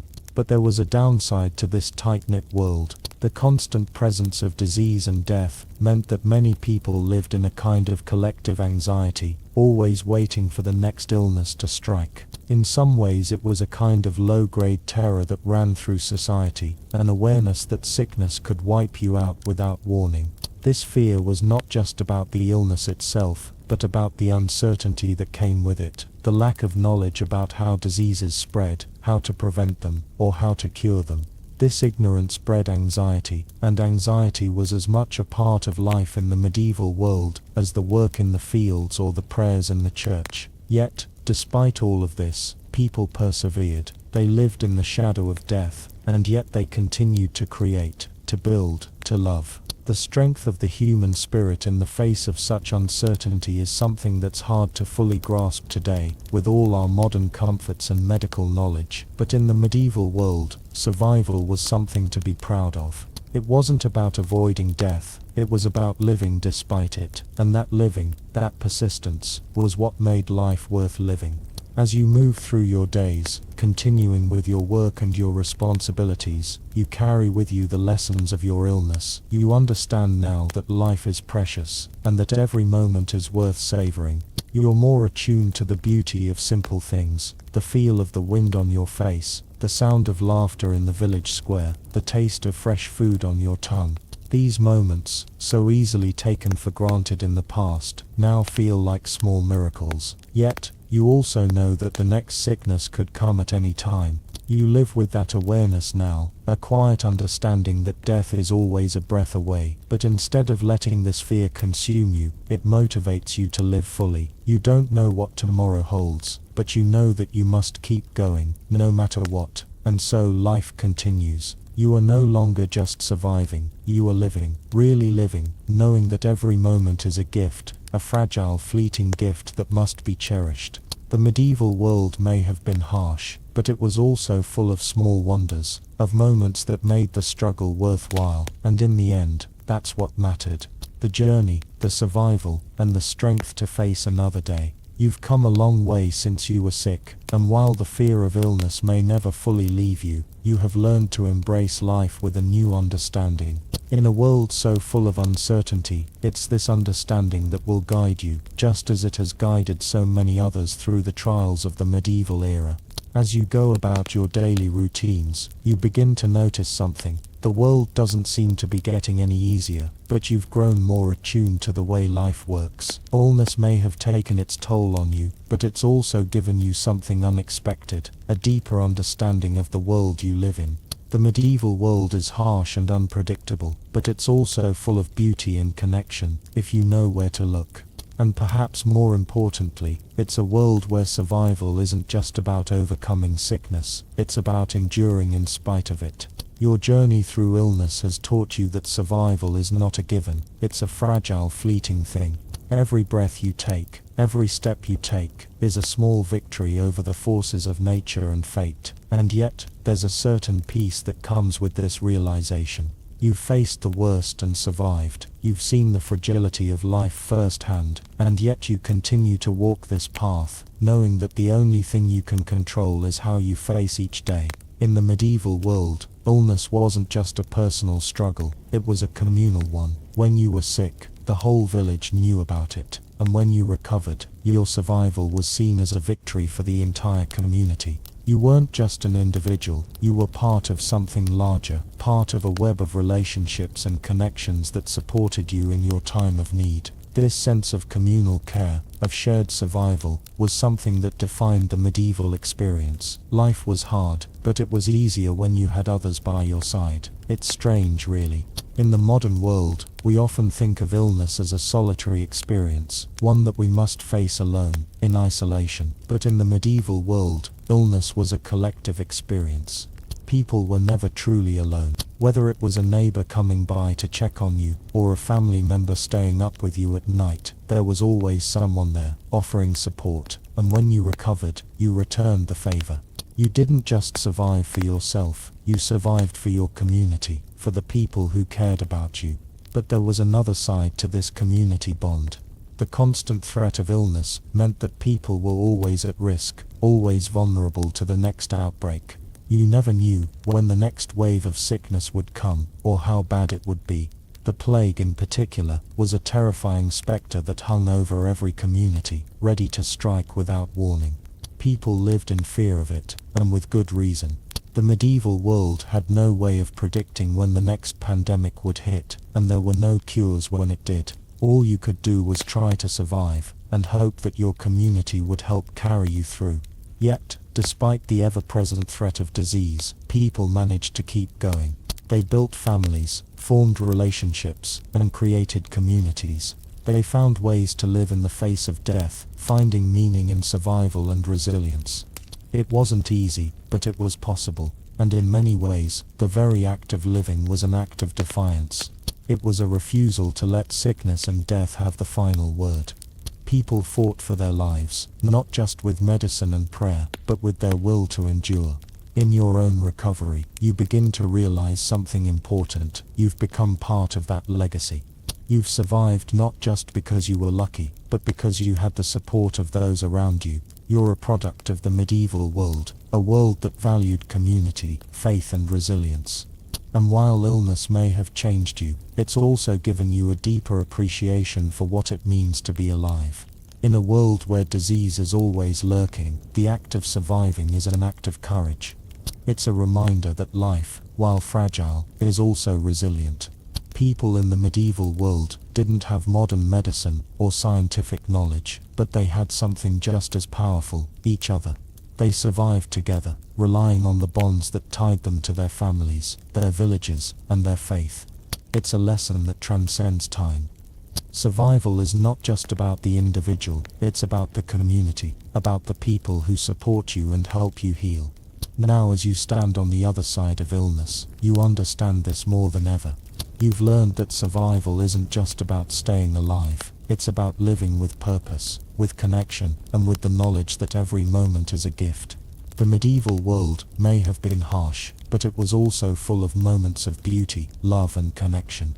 You've seen the dark side of that world, but you've also seen the light, and it's that light that keeps you going. That gives you the strength to face each new day. The struggle may never end. Illness may return, or something else may come your way. But you know now that survival isn't just about avoiding death, it's about enduring, about finding meaning even in the darkest times. And it's this endurance, this ability to keep going no matter what, that has always defined the human spirit. As the months wear on, you begin to settle back into a routine. The initial shock of your illness begins to wear off, but the experience has left its mark in ways that you're just starting to understand. You've survived, yes, but there's an underlying tension that remains. The recovery process isn't just physical, it's mental, emotional, and even spiritual. You feel as though you've been changed by this experience, but you can't quite put your finger on how. Every ache, every cough, every time you feel a little under the weather, a small panic rises within you, and you wonder, just for a moment, if the sickness is coming back. In the medieval world, it's not just illness that's dangerous, it's the uncertainty. You know that death is never far away, and the constant threat of disease keeps you on edge. The slightest illness, the smallest sign of a fever, could signal the start of something far worse. You could be fine one day, and on death's doorstep the next. That knowledge lingers, a shadow you can't quite shake, even as you get better. People in the medieval world lived in constant fear, not just of sickness, but of the unpredictability of life itself. But you've survived. You've seen the fragility of life firsthand, and while the fear of what's to come is always there, you also begin to appreciate the preciousness of the present. You've learned that survival isn't just about your body healing, it's about your mind, your soul, and your relationships. It's about the people who took care of you when you couldn't take care of yourself. It's about the community that lifted you up when you were at your lowest. You've learned that you don't survive alone, you survive because others help you, just as you will help them when they need it. You begin to return to your daily life, carrying with you the knowledge that survival is a shared experience. Your village, your family, they've all endured together. When one person falls ill, everyone is affected. But when someone survives, the whole village rejoices, whether they say it aloud or not. It's a collective survival, and in that there's strength. As you get back into the rhythm of everyday tasks, working in the fields, caring for your animals, repairing your home, you realize that despite the ever-present threat of disease, the world keeps turning. The seasons change, the crops grow, and life moves on. But there's something deeper now, something that wasn't there before. You see the world through different eyes. You appreciate the small moments, the warmth of the sun on your skin, the sound of laughter from the village square, the taste of fresh bread. These small joys, once overlooked, are now a reminder that life, fragile as it is also beautiful. You've learned to live with the uncertainty, to accept that illness is always a part of the world you live in, but you've also learned that survival is more than just avoiding death. It's about making the most of the time you have, finding meaning in every moment, and appreciating the people around you. You live not in fear of what might come next, but in gratitude for what you have now. In the medieval world, survival wasn't a given, it was a victory. And now, having made it through, you carry that victory with you. Your survival is a testament to the strength of the human spirit, to the resilience that resides in every person. It's not about being invincible, it's about enduring, about continuing to move forward even when the road ahead is uncertain. And in that there is a quiet, undeniable strength. As the seasons change, you begin to realize something unsettling yet profound. The fear of illness, once a distant shadow, has now become a part of your daily life. The fear is not constant, but it's always there, lurking in the background. You feel it every time you cough, every time you get a chill, and every time someone in the village falls ill. In the medieval world, sickness is not just an inconvenience, it is a spectre that haunts everyone, especially after you've experienced it firsthand. This awareness has shifted something in you. Begin to notice the subtle changes in how you live your life. You become more cautious, more deliberate in your actions. The work in the fields, the tasks around your home, the moments you spend with your family, they all seem to carry more weight now. You've learned to value your health in ways you never did before, to appreciate the strength of your body and the fragility of life. But there's another realization that comes with this newfound awareness. You are not just living for yourself. You are living for the people who depend on you, for the community that has carried you through your sickness and recovery. In the medieval world, survival is a collective effort. It is not just about one person's health, it is about the health of the whole village. You survive because others help you, and you help them in return. There is something powerful in this realization. It reminds you that no one in this world is truly isolated. Even in the most solitary moments of illness, when you were bedridden and feverish, you were never truly alone. Your family, your neighbors, the healer who came to your aid, they were all part of your survival.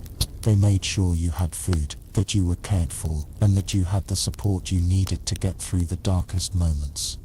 This communal strength is what makes survival possible in a world filled with sickness and death. It's not just about individual endurance, it's about the resilience of the collective. And so, as you continue your life, returning to your work and your routine, you do so with a sense of quiet gratitude. You know that survival is not guaranteed, that illness can strike at any time. But you also know that you are not alone in this fight. The community is there, and together, you face the uncertainties of the medieval world.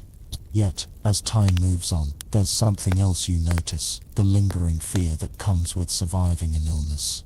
You wonder, will it come back? Will your body betray you again? This is the truth of the medieval world. You never truly know when sickness will strike, and even if you survive one illness, there is no guarantee that you will survive the next. This knowledge is ever present, a quiet companion that sits at the back of your mind, even as you try to live your life. Historians still debate whether the constant fear of illness in the medieval world made people more resilient or more anxious. Some believe that it made them stronger, more capable of enduring hardship. Others argue that it created a society that was perpetually on edge, living in fear of the next outbreak. But in reality, it was probably both. People in the medieval world learned to live with the constant threat of disease, but that didn't mean they were immune to the anxiety it caused. Fear was a constant, but so was the drive to survive. The strength to keep going, even in the face of that fear, is what defined life in this world.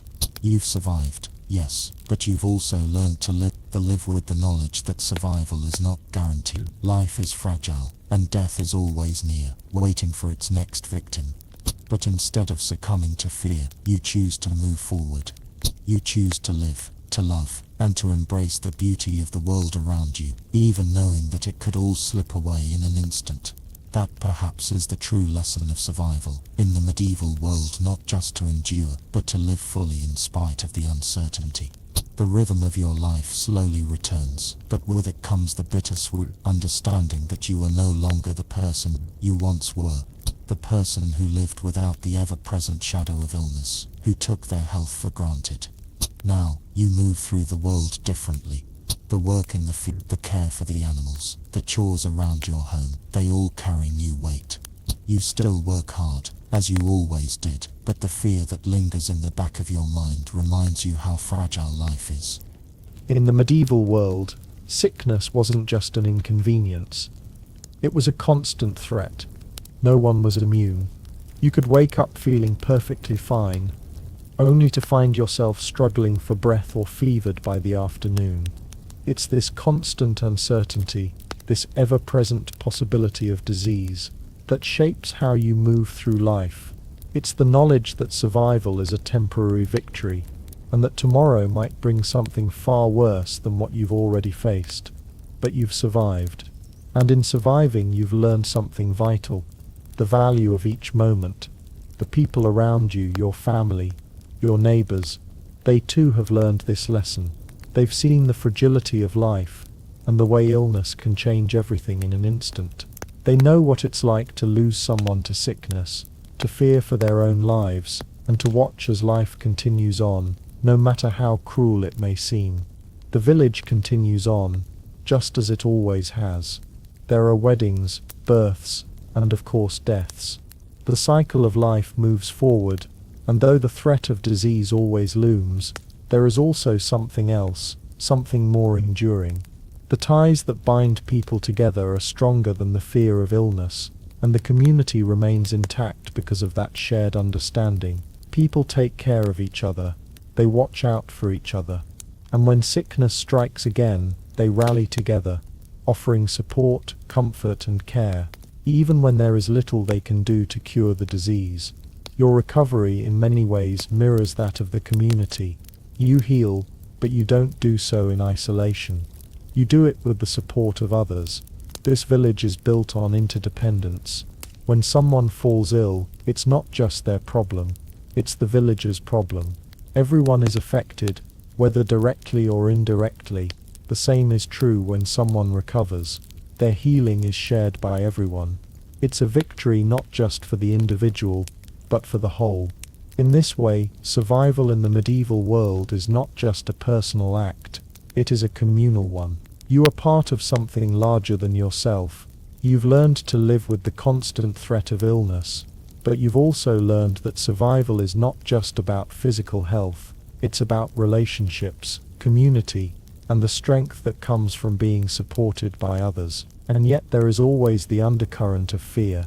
You wonder when the next sickness will come, what form it will take, and whether you will survive it again.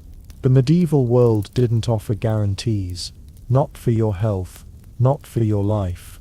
There was always something lurking in the shadows, waiting to strike. But instead of succumbing to fear, you live with it, adapt to it, and continue on.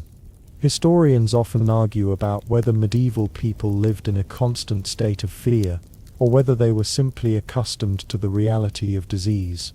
The answer is likely both. There was fear, yes, but there was also resilience. People didn't simply survive illness, they continued to live, to work, to thrive, even in the face of uncertainty. The will to live, to keep going, to endure. It was what defined life in the medieval world. It was the thread that held everything together, even in the face of death. You now understand this more deeply than ever. Your illness may have been an individual experience, but it was shared by many. Survival was not a solitary act, it was a collective one. And in that collective survival, there was strength. It wasn't about defeating death, it was about living in spite of it. And so you continue. You work, you live, you love, and you survive. You don't know what tomorrow will bring, but you face it with the quiet confidence that comes from having lived through the worst. You've learned that survival is more than just staying alive. It's about embracing life, even when it feels uncertain. It's about moving forward, even when the road ahead is unclear, and in that there is peace. Days pass into weeks, and slowly, you begin to embrace the life that was once so routine, yet now feels strangely unfamiliar. You've walked through the fire, and though the scars are still there, they've begun to fade, blending into the fabric of your daily existence. The world outside continues to be unpredictable, but there is a quiet sort of peace that has settled in you, a deep understanding of life's fragility, coupled with the resilience to live despite it. You move through your days with a new sense of purpose. The tasks that once felt mundane now feel meaningful. Every chore, every moment spent in the fields, caring for your animals, or tending to your home, carries a weight of significance. It's almost as if you're savoring every moment, appreciating every detail. The sun setting over the horizon, the sound of your children's laughter, the warmth of the hearth in the evening. These simple things, so easily overlooked before, now feel like treasures. But there is a part of you that remains haunted by the shadow of sickness. It is not something you can easily shake. Perhaps it's the realization that no matter how well you recover, no matter how much strength you regain, illness could strike again at any time. The medieval world is filled with uncertainty, and you've learned to live with that uncertainty. It is a part of the fabric of your existence. You can never fully prepare for what lies ahead, but you've come to understand that the key to surviving is to keep moving forward, to keep living, even in the face of that uncertainty. Your village too has felt the impact of sickness. Some have lost loved ones, others have survived, just as you have. The death toll from diseases like the plague, the flu, or even simple fevers, is high, but the village continues. People come together in their grief, sharing what little they have, offering comfort, and helping each other heal. There is a deep sense of unity in this shared experience of survival. The bond between you and your neighbors is strong, forged in the fires of illness, death, and the constant uncertainty of life. In many ways, survival has brought you closer to those around you. You see them with new eyes, understanding that they too carry their own scars from the sicknesses they've faced. There's a kind of unspoken solidarity among those who have survived, a recognition that life is not to be taken for granted. The bonds you share are not just about survival, they are about living in a world that offers no guarantees. But even with all the strength and unity that exists in the village, there is still the ever-present shadow of fear. The fear that illness could strike again, that the next plague could be worse than the last, that there will be no cure when it arrives. This fear, while it never fully disappears, has a way of becoming something you live with, something you learn to carry. It doesn't paralyze you, it motivates you to keep going, to keep working, to keep living, because the only way to survive is to embrace life, to take what joy you can from each moment, even as you live with the knowledge that it could all end in an instant. Historians still debate whether the constant threat of disease in the medieval world made people more resilient or more fearful. It's likely that it did both. Fear and resilience are not opposites. They coexist. The fear of sickness, of losing loved ones, of dying young, is something that everyone in the medieval world knew intimately, but it was that very fear that fueled their resilience. They didn't have the luxury of avoiding death, they had to face it head-on, and in facing it they learned how to live in spite of it. You have learned the same lesson. You've faced death, and you've survived. The illness you endured was not just a physical battle, it was a spiritual one. It tested your faith, your strength, and your resolve. And you have come out the other side, scarred but stronger. Your body may have healed, but the memory of what you've been through will stay with you forever. It has changed you, shaped you, and made you more aware of the fragility of life. And yet there is peace in that awareness. There is a quiet acceptance of the truth that nothing is guaranteed, that life is fragile, and that death could come at any time. But in accepting this, you have also learned to embrace life more fully, to appreciate the small moments, and to find joy in the everyday. You live not in fear of what might come next, but in gratitude for what you have now. In the medieval world, illness was always a threat, but so was life. It was a battle, a constant struggle to survive, to keep going, to live in the face of uncertainty. And the people who survived were the ones who learned to live with that uncertainty. They didn't let it paralyze them. They used it as motivation to keep moving forward. And that perhaps is the greatest lesson of all. Survival is not just about avoiding death, it's about embracing life. Even in the face of death, time has passed, and life has begun to take on a new rhythm, one shaped by the memories of what you've endured. Each day is no longer simply a passage of time, it is a gift, one that you appreciate more deeply than you ever did before. You walk through the village, and the sounds of everyday life are sweeter now, the laughter of children playing, the hum of voices in the marketplace, the clink of tools in the blacksmith shop. The world feels more alive, more vibrant, but it is also more fragile, and you are more aware of that fragility than ever before. Surviving your illness has given you a new perspective, one that comes with the understanding that survival is never a given. In a world where disease can strike without warning, and death is never far away, every day that you wake up is a victory. You begin to live with that understanding, knowing that each moment could be your last, but also knowing that you have the power to make the most of it. You can't control when or how the next illness might come, but you can control how you live in the meantime, and so you continue to live. You tend to your responsibilities, work in the fields, and care for your family, but there's something deeper in all of it now. You live with intention, with gratitude for each breath, each sunrise. Every day you spend with your loved ones feels like a precious gift, a treasure to be cherished.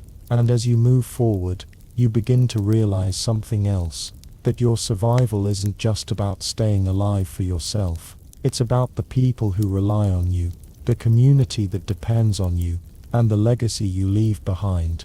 The medieval world, with all its uncertainties, has taught you that survival is not just a personal act, it is a communal one. You didn't survive your illness alone. You had the support of your family, your neighbors, your healer, and even your faith. You were part of something larger, something that transcended your individual experience, and that sense of community, of belonging to something bigger than yourself, has become a cornerstone of your life. But even as you embrace this new understanding, there is still the ever-present shadow of fear, the fear that the next sickness might take you, that the next plague could wipe out your village, that the next illness might be the one that finally claims your life. You live with this fear, but you no longer let it control you. You've learned to live with uncertainty, to embrace it, and to move forward in spite of it. It's an odd kind of peace, one that comes from accepting that life is fragile, that death is always lurking just around the corner, but it's also a peace that comes from knowing that you have the strength to endure, no matter what comes your way. You've already faced the worst and survived, and now you know that you are capable of weathering whatever storms may come in the future. In the medieval world, life was full of uncertainty, but it was also full of resilience. People survived, not because they were invincible, but because they had each other. They lived with the knowledge that sickness and death were always near, but they didn't let that stop them from living. Instead, they embraced life, even in the face of uncertainty, and found meaning in the struggle to survive. As you continue to move forward, you understand that survival is not just about avoiding death, it's about living fully, despite the knowledge that it could come at any moment. You embrace each day, each moment, as though it is your last, and you do so with a quiet strength that comes from knowing how fragile life really is. You no longer take anything for granted. You appreciate the small things, the warmth of the sun on your skin, the taste of fresh bread, the sound of laughter in the distance. These are the things that make life worth living, and they are not to be taken lightly. Historians still debate whether the constant threat of disease in the medieval world made people more resilient, or more fearful, but in your experience, it has made you both. Fear is ever present, but so is resilience. And it is in that resilience that you find the strength to face each new day, to keep going, to live despite the uncertainty. The medieval world was harsh, yes, but it was also a world where survival wasn't just about avoiding death. It was about living with purpose, with strength, and with a deep understanding of the preciousness of life. The days continue to pass in their steady march, and with each day that you live, something in you shifts just a little more. You've survived not only the physical ordeal of illness, but also the emotional toll it took on you, the constant weight of fear that something else might come to steal your breath away.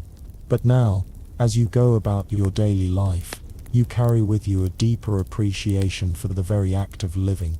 You have learned that survival is a triumph in itself, even when the world feels uncertain and fragile. Life in the medieval world is never certain, and you know that better than anyone. The very nature of existence here is defined by unpredictability, by disease, famine, war, and the looming presence of death. And yet, people live, people work, laugh, love and struggle against the forces that threaten to tear their lives apart. The harsh realities of medieval life are inescapable, but they are also what makes survival all the more precious. You notice that even now, as you go about your work and your daily duties, there's something in you that has changed. The fear of the next illness is still there, hovering just beneath the surface of your thoughts, but it no longer holds the same power over you. You've survived, and while you don't know what tomorrow will bring, you know that today is a victory.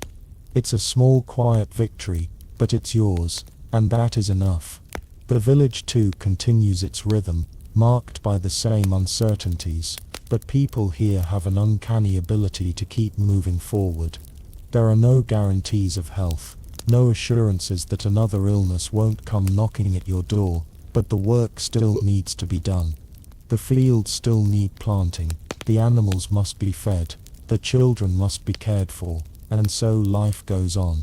It's almost as if survival becomes a part of the rhythm of existence, like the steady beat of a drum that drives everything forward, despite the threat of illness or death.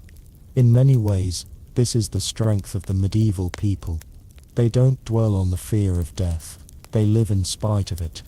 And in this strange way, survival becomes a quiet act of defiance. Every day that you wake up, every moment that you spend in the company of your loved ones, is an act of resilience. You are living against the odds, and that is something to be proud of, even in a world that seems determined to take it all away. But there's still one thing that lingers in the back of your mind: the future. What comes next? Will there be another plague? Another fever that sweeps through the village? What if you don't survive the next time? These thoughts come and go, always just beneath the surface, but they no longer control you. You've learned to live with the uncertainty, to accept that nothing is permanent, and that the only thing you can do is embrace life as it comes, in all its fragile beauty. You begin to notice how much your perception of the world has shifted. You no longer take your health for granted. Every moment feels more vivid now, more meaningful. You savor the simplest of things: the feeling of the wind on your face, the taste of fresh bread, the sound of your children's laughter. These small moments are no longer just part of your routine, they are treasures, reminders that life, despite its fragility, is worth living. And even though fear still lingers, you begin to understand something crucial. Fear of the unknown is a part of life, and it always will be. But it doesn't have to stop you from living. You've survived, and that means something. It means that you are capable of weathering the storms, of enduring the hardest trials. It means that you are stronger than you realize. And as long as you continue to face each day with resilience, you will continue to live, not in fear, but in appreciation of the life you have. You walk through the village now with a new awareness. It's not just the physical work that's important, it's the relationships, the moments of connection with others that truly matter. In the end, the most important thing in the medieval world wasn't just surviving illness, it was the love, the care and the resilience that held the community together in the face of fear. And now, you are a part of that. You are not just a survivor, you are a reminder of what it means to live in a world that offers no guarantees, but is full of moments worth living. The seasons change again, but for you the cycle of life and death feels less like an endless loop and more like a series of moments that are to be cherished, no matter how fleeting they may be. Your illness, though distant now, is something that has shaped you in ways you didn't realize at the time. The fragility of life, the uncertainty of health, the ever-present shadow of death, these things have become a part of who you are. They no longer paralyze you, but they inform the way you move through the world.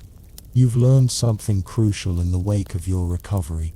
Survival is not just about living, it's about living with purpose. It's about accepting the unpredictability of life, and still finding joy, meaning and love in it. The fear that once gripped you, that fear of another illness, of not surviving, is still there, but it no longer controls your life. It's a quiet companion, a reminder that life is fragile, but it doesn't prevent you from living fully. It simply adds depth to your existence. Life in the medieval world has a way of reminding you that survival is never guaranteed. People live with the constant awareness that the next illness, the next disaster, could come at any time, but instead of letting that fear govern them, they live in spite of it. They don't know when sickness will strike, but they know that they can endure. They have no guarantee of tomorrow, but they find strength in today. And in that there is a beauty, a resilience that defines the medieval world. You've come to understand this more deeply now. You're not just surviving, you're living. You are embracing each day with a quiet gratitude, appreciating the smallest things, the warmth of the sun, the laughter of friends, the simple act of sharing a meal with loved ones. These are the things that make life meaningful, that make the struggle worth it. The people in your village, despite the hardships they face, continue to live, continue to work, continue to love. The presence of death, the constant threat of disease, has not defeated them. They continue because survival is more than just the act of living. It's about finding purpose, finding connection, and finding meaning in each fleeting moment. As you move forward, you carry this understanding with you. You've learned that survival is not about avoiding death. It's about embracing life with all its uncertainties, knowing that every moment is a gift. You live not in fear of what might come next, but with the knowledge that whatever comes, you have the strength to endure. You have already faced the worst, and you have come through it stronger. You are capable of weathering whatever storms life may throw your way. In the end, surviving an illness in the medieval world is not just about healing. It's about the transformation that comes from surviving, from understanding the fragility of life, and from finding the strength to live fully, despite that fragility. The medieval world, with all its uncertainty, illness and death, teaches you that survival is an act of resilience, of defiance and of love. And it's in this act of survival, this quiet resistance against the inevitable, that you find meaning. You have survived, and in doing so you have become part of something larger than yourself, part of the ongoing human story of survival, of resilience and of love. The knowledge that life is fragile is a heavy one, but it is also a precious one. And with that knowledge, you move forward, carrying the lessons of the past with you, knowing that every day you live is a victory in itself.